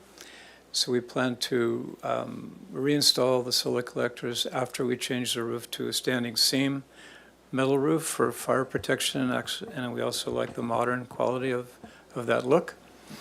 To the west, we're adding a steel trellis, primarily because we're in high fire, and a lot of our construction actually is based on this high fire zone. We have plaster eaves, minimal eave vents, and that sort of thing for fire protection. Let's go check out that. That's the backyard. Let's go up to see the backyard with the old outdoor kitchen. Yeah. This is the north elevation, and you can see the proposed windows to the left to the new master bedroom, which is that addition to the garage. To the right is the kitchen and an outdoor kitchen area, which we're attaching to the side of the kitchen. And to the right is the proposed steel trellis that leads down to the new deck and pool. The roof pitches are very shallow, typical of the neighborhood. Let's see, what do we have next? Is that it? There's a section through the guest house and the garage. Since we don't have a lot of room on the site for our new garage and the guest house, we kind of tucked it in the corner, but I think it ends up making that entry much nicer, and also we're able to eliminate a lot of the concrete, which is nice too. Here is some perspective views. Let's focus on the front entry for a sec, Chase. Again, Courtney's landscaping surrounding the motor court. We're going to have one car guest parking, which is against the low entry wall. Okay, this next shot. It's a nice view, kind of a helpful view. The house is angled kind of crazy to begin with, so it was a challenge to add on carefully and use as much of the existing structure as we could in a practical way. And by adding the garage and the little guest house, we've made, I think, a really cool Zen entry court, and the fountain or koi pond kind of intersects that, and you follow that down towards the main entry, which I think will be a nice experience. You walk into the living room, you'll see the pool from there, so we've kind of really, I think, enhanced the feeling of the house and made it feel bigger and maybe classier. The existing eaves are very deep, and so this little atrium window off the study is just tucked underneath the eave. It has a modern quality to it, which is what we've done with a lot of tract homes or ranch homes. We're kind of experts at modernizing them, and so we're going to be using black aluminum sliders, and the stucco texture will match existing. The deck off the pool will most likely be thermary, the new baked hardwood, which is cool because it's environmental. I love using that instead of ipe. Pool is simple and rectangular. What else do we have? That's kind of it. I think that's a general overview of the project, and looking forward to your comments. I should go over. Oh, wait, landscape. Yeah. Landscape. I've got 3 minutes. So there's a number of existing trees. We're keeping everything. There's 3 smaller olives in the front yard that just aren't thriving and are in the way. So we're removing those. And then another olive on the north side. There's 2 pretty significant junipers in the backyard that we are hoping to keep. And those are in where the new pool is going to go. Let's go to the next page. So as Mark mentioned, kind of the 2 main things that we're doing here with the site. One is to reduce the amount of hardscape in the driveway. Right now it's excessive, so that's definitely an improvement. And then in the backyard, it's mostly lawn right now, so we're reducing the amount of lawn area pretty significantly as well. And that being said, the clients they have a newborn and a 2-year-old, so they still do want a significant amount of lawn back there so they can have that for play area. And similarly, we're actually looking at the driveway as another play space for when the kids get a little older. So we are planning to keep that as concrete, which it is now, but not such a dark color. Mostly so that it's easy to, roll around on it. And then I think Mark went through kind of the entry arrival design. It's very minimalist. We are doing kind of somewhere in between natural and modern koi pond, which our client is excited about. And a little seating area, kind of Zen garden off of the primary bedroom. In the backyard, new pool. Below it, so there's an existing curving retaining wall. We're keeping that. Below that, it's I forget how many feet down, but it's pretty significant, the drop there.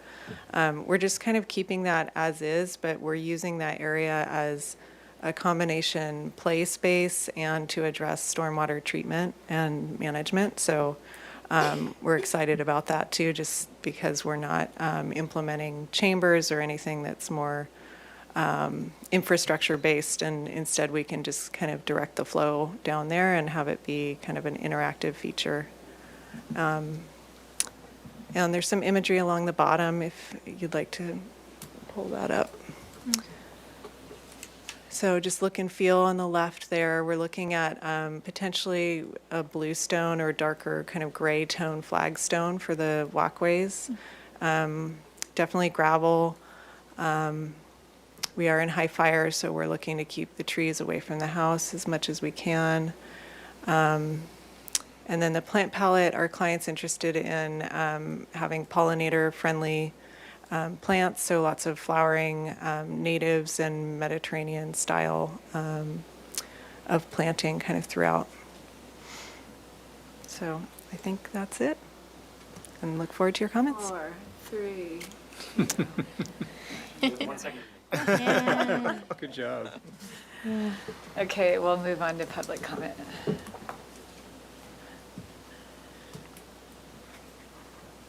Here we go. At this time, I do not have any requests to speak. We'll move on to virtual comment upon checking Zoom. Don't see any raised hands at this time. which ends virtual public comment. We did not receive any public correspondence for this particular item. And with that, I'll turn it over back to you, Chair Sherry. Thanks. Questions, Board Member Mosley? Yeah. Sure. Hi, and thank you for the presentation. I'll start with a couple of landscape questions, like from the end of the presentation. I'm wondering why, what was the reason that the amount, like, because this house, when you look at it on Google Earth, the driveway, like, seems crazy to me. And what was the reason that the area, like the square footage of it, was not reduced and only replaced to concrete? Oh, maybe that wasn't clear. We have reduced the driveway pretty significantly. Okay.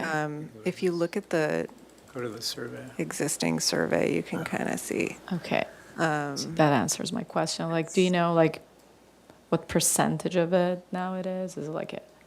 I would be Okay. making an educated guess. So is the concrete, like the driveway that it's proposed, is it like the dimensions of it is like the minimum required or like a very larger? Yeah, I would say it's absolutely at a minimum. We Okay. have just enough Yeah, that space answers my to question. I would maneuver also say around. we've reduced the amount of concrete by a good third. Okay. Yeah, Thank that you. sounds right. Yeah, solid third. And that's why the guest house and the garage took up a lot of that. Okay. And then we grabbed more for the wall, the site wall, and that nice entry. So we Okay. chewed up a lot of that Thank you. extra concrete. Another question is, I think you mentioned three trees are to be removed in the center part. So the locations of the new garage and the new guest house, there's no trees there currently. Is there any landscaping there? Where the new garage and guest house are proposed? Around the new garage and guest house? The location of them, what is it now? Oh, I see. So it's, you can kind of see it there. I think it's low ground Okay. cover, and then those 3 olive trees that just, they've never thrived, I guess. They're Okay. pretty stunted. Okay, now the questions to the architect. Can we look at an elevation, if the trash enclosure is visible from the street, or any size that shows that, you think, better? Yeah, I would say it's not visible from Okay. the street at all. It's going to be completely screened by. So on the top it will left, be over here on the okay, right. I Yeah. see that. It was, we actually moved it. It was out in front originally, and so we put it behind the wall, I think, right, Chase? Yeah, so. If you go to a You wanna site see it? plan that shows it, Show the landscape plan too. Well, here, okay, this is a Site view of the, okay, yeah, it has so, a block wall around it. It's in front of the wall. My question was, Yeah. what's screening it? maybe we go to the site plan of the landscape site Yeah, plan? so we do have some landscaping there. Can you go to the landscape? Yeah, it's Yeah, also there you cut go. into the hillside, so it's partly buried. Buried. So, yeah, as you come down, this is a cul-de-sac, right? So as you come down Lolita, there's a vehicular gate also that comes across the driveway, so you really won't see any of that. But there's a significant slope along that side of the property line, and it's heavily hedged. There's a lot of juniper and I think ficus hedge there as well, and an existing oak tree. So there's a lot going on. So I'm I see. sure it'll be screened well. Okay, and Good question. the 6-foot side wall, what's the relationship of it dimension-wise to the front setback? Where is it landing on the site plan? It's well out of the 30-foot setback. It's probably 60 feet from the street. Okay. And can we go to your Axon 3D views, please? Probably A9 sheet.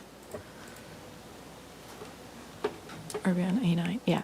So on the top right, so the flat roof there is the garage.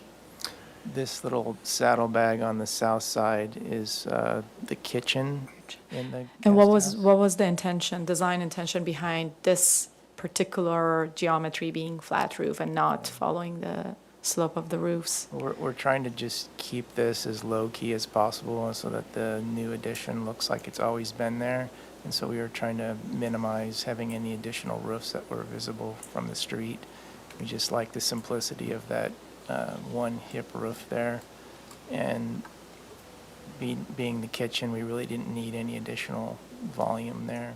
So you couldn't do a slope roof there, any gable roof, continuation of what you have? We just felt like the flat roof resolved it in a more simple manner.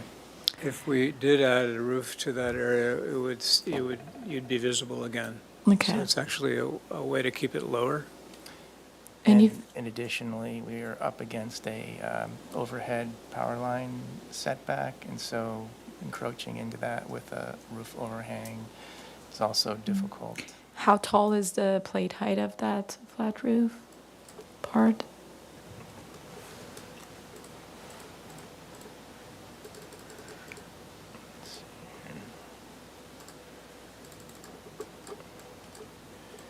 That is 7 feet 9 inches. Okay. Yeah, it's pretty low. And then it's about a 12-inch structure with about a 9-inch parapet. Okay, that was all my questions for now. I had a question about that. That was one of my questions. What, I can't read that dimension. Is it, so the whole height of the flat roof element from the grade to the top of the parapet is 10 feet 11 inches? That's correct. Where's the 7 feet come in? You said something with 7 feet. Right here, this Plate 7 height. foot Is it like from 9. finished floor of the inch? Because that's a flat roof, and it's a section through the guest house. So what is 7 feet 9? It's from the floor, Finished floor. it's 7 feet Oh, 9 to okay, the that's top why. of plate right Okay, And here. the I site got it. drops right there too, so that's Yeah, I why you're get it. getting a Okay. higher That was one of my questions. number. I'm Okay, done, Board yeah. Member Ralph, questions? Oh, yeah. You mentioned the kids wanted to play in the concrete driveway. Are you thinking of planning, I don't know, like a basketball hoop or anything? I was just curious. No, we don't have any defined ideas about that yet, just as they get older, knowing that kids want to ride around on bikes and things. And Yeah. Just a big half pipe.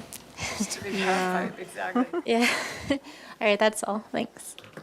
Board Member Richards. Sure. So kind of going back to the floor plan of the main level in the guest house. So that storage area off the garage, that's just purely following that easement line, is that correct? Yes, that's correct. Okay. And then I guess the selection to have that pitched roof at the north side of the guest house in a gable instead of a hip like the rest of the house, was that an intentional sort of desire? Yes.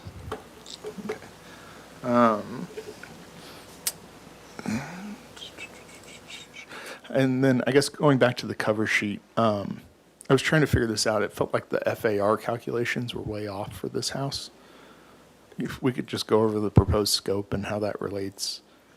Because it looked like you have maybe 2,000 square feet listed on the FAR calc sheet, but then in your actual site calculations down to the right, it's more of a 4,000 square foot house.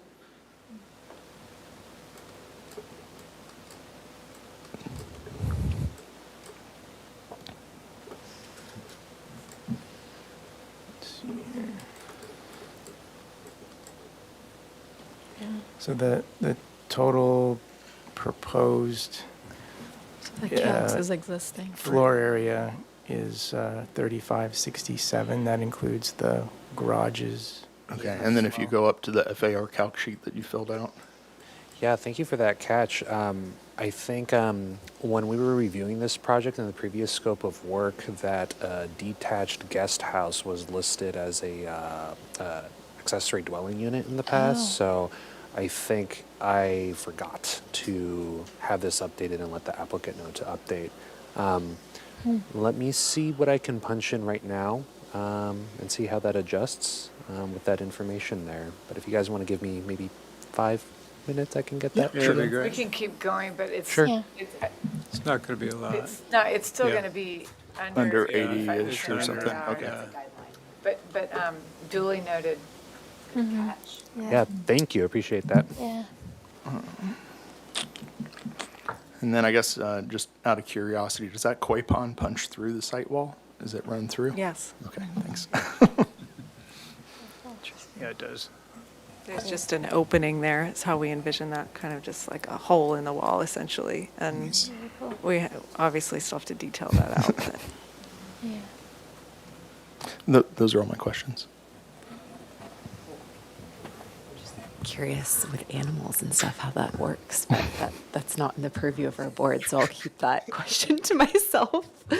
Okay, so my questions are, mostly, a lot of them were covered, but there's an 11-foot tall wall that I think I'm a little bit confused about, but you were covering in your plans. I don't know if that was a wall beyond the garage element, or if that's just, you're talking about the kitchen wall, but can you go to that It's the same wall we were referring to earlier. with the parapet?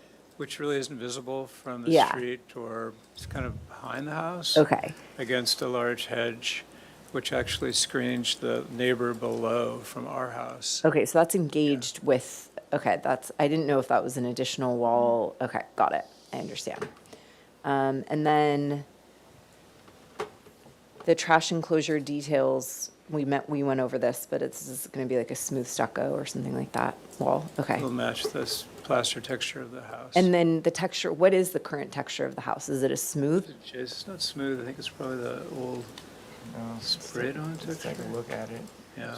There is something in our guidebook about that, just to flag about the old textured texture, stucco yeah, and which avoiding that where possible. So that might be something we want to, We'll be matching that old texture, I believe.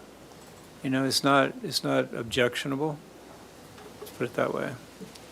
And we don't want to replaster the entire house, so we're going to be matching the existing texture since we're kind of adding on to the existing walls. okay. I'll have to find that note in our guidebook and specifically just to make sure we can make the finding for some of the details, but I understand if it's matching existing. It's just typically encouraged against. Okay, that's it for my questions. That the guest house has a higher plate in the main living area of that room, that art studio, and then it must drop significantly because you've got the transom windows. Do you have a section through that guest Above it, house area? Because then that drops to an 8-foot plate at the flat roof, right? It There it slopes is. up, I which got kind it. of goes with the slope of the garage, but then we wanted a higher plate there because of the north-facing aspect of the guest house, which really makes Yeah, I it get it. I get great it. for doing paintings or any kind of art or. If I could interrupt, Chair Sherry, I was able to punch in the new FAR. It's at 76%. Okay. Yeah. Yes. Yeah, yeah.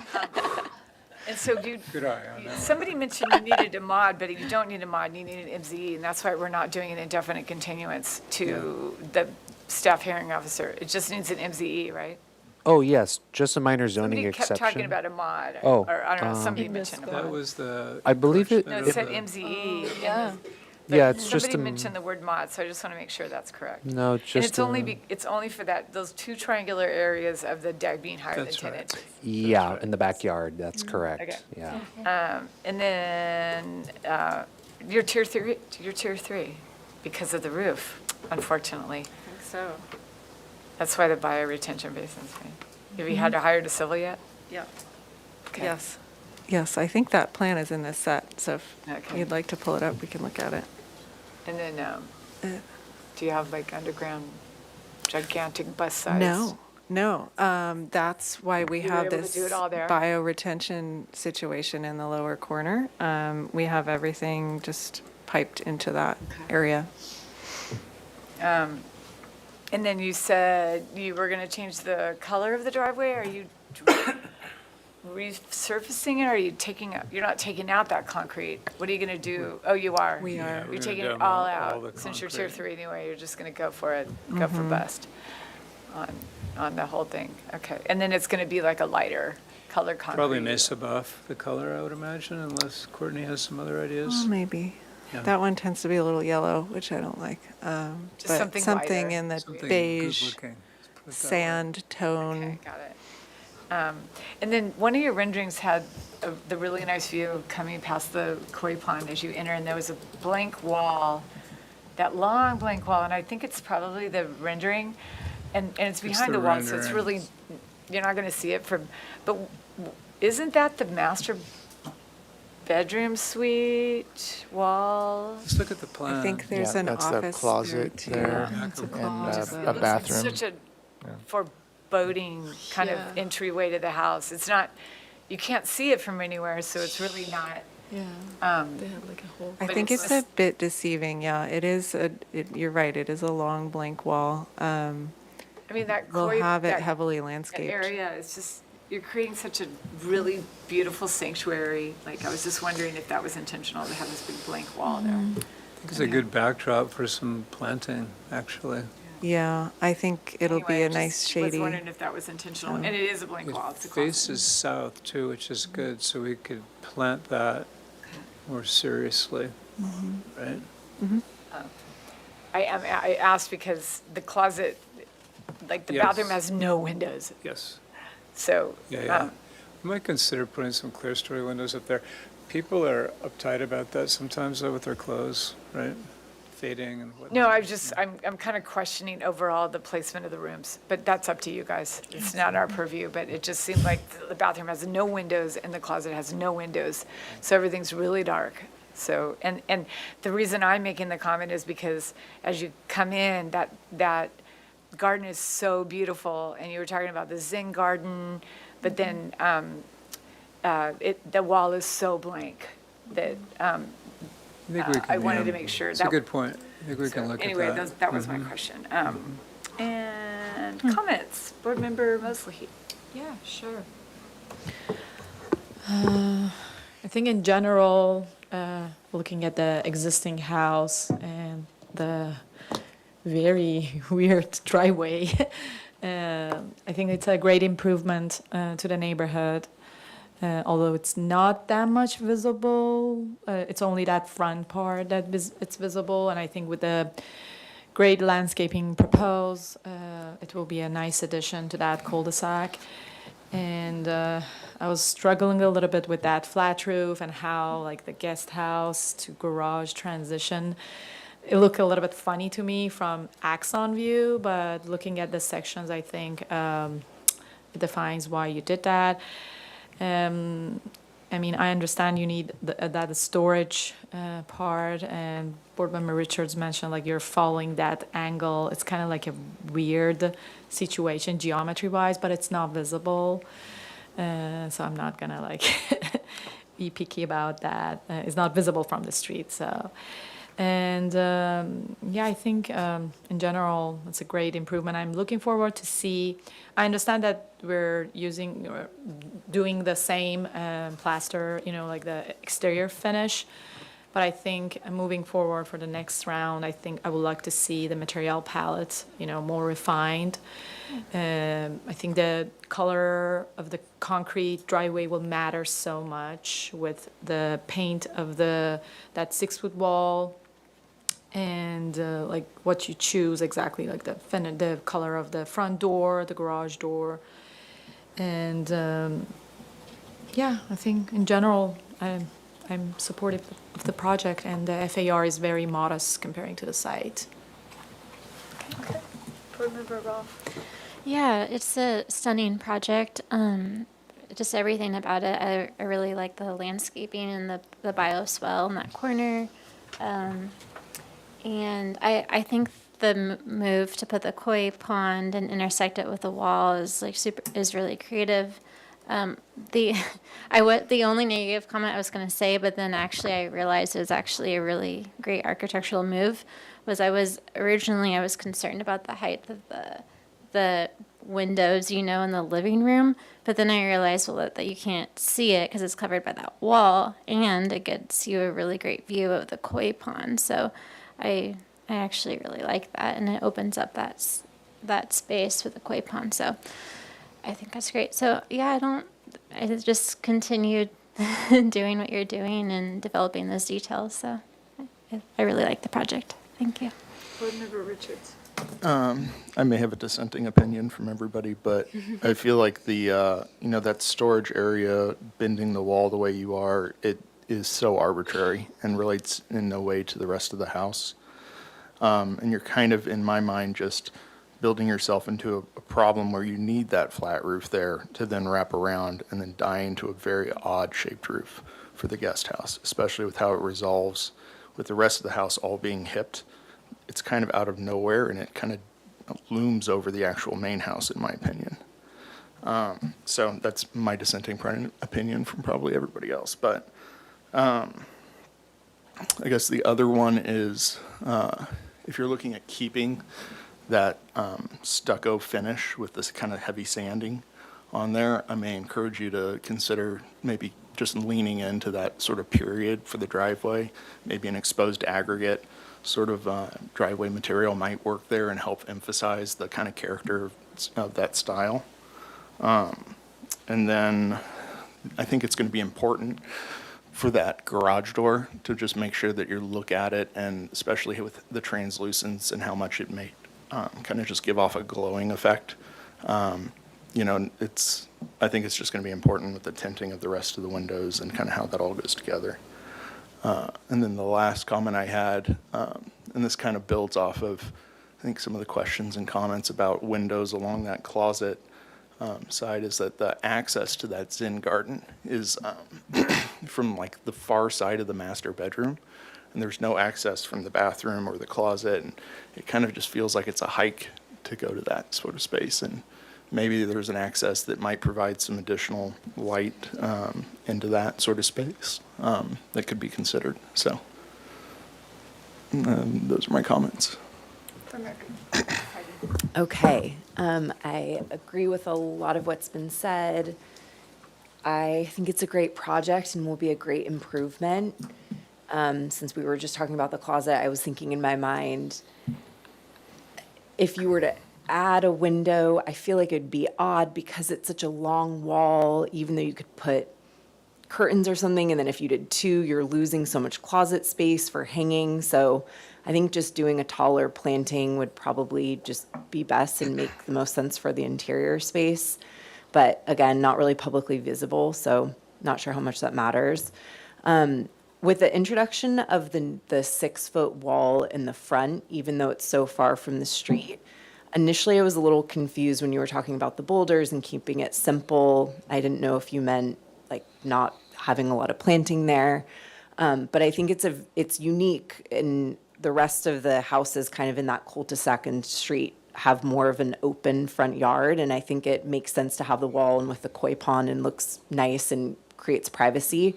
But just consider maybe some taller plantings or something lush or something just to have a more kind of friendly and approachable front yard.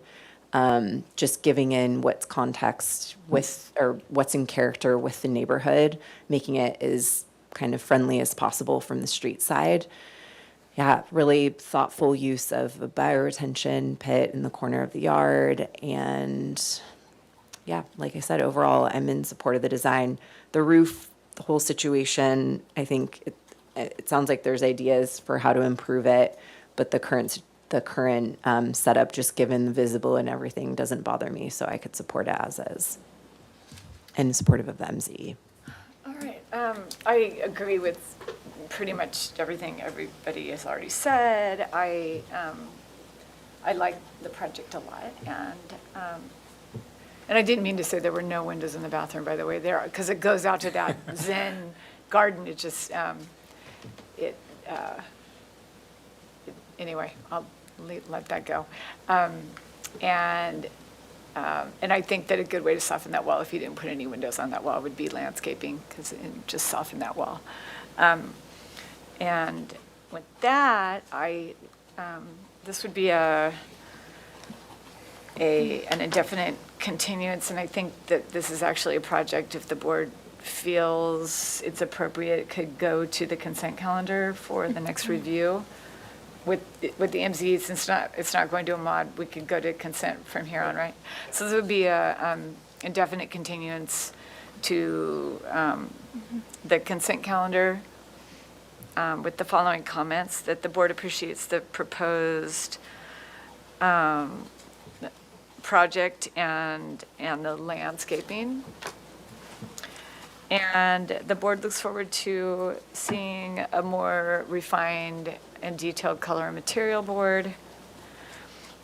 One board member has a concern about the flat roof departure from the established standing seam metal hip roof concept. So applicant is encouraged to study and confirm that that's the final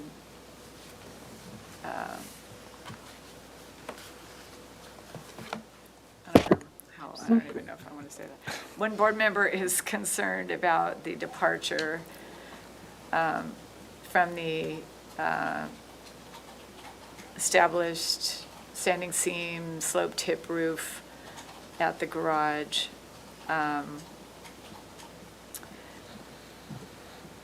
just going to leave it at that and let you do with it whatever you want to. Considers softening the proposed front privacy wall with landscaping. And the board is in support of the minor zoning exception for the height of the two small triangular portions of the deck being over 10 inches in height.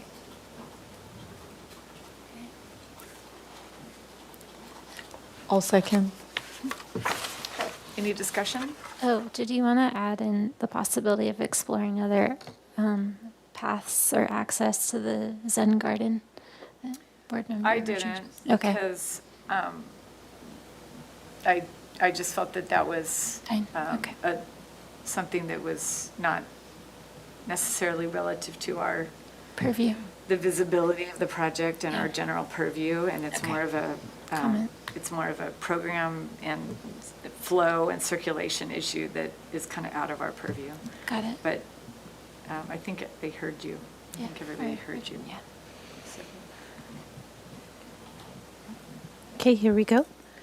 Chair Sherry, Yes. Vice Chair Moslehi. Yes. Board Member Kafadi, Yes. Board Member Richards, Yes. and Board Member Roll. Yes. And the motion passes. All Thank right, you. Thank you. Thank you. Thank Thank you. you, guys. And that concludes this evening's Adjourned. single-family design board.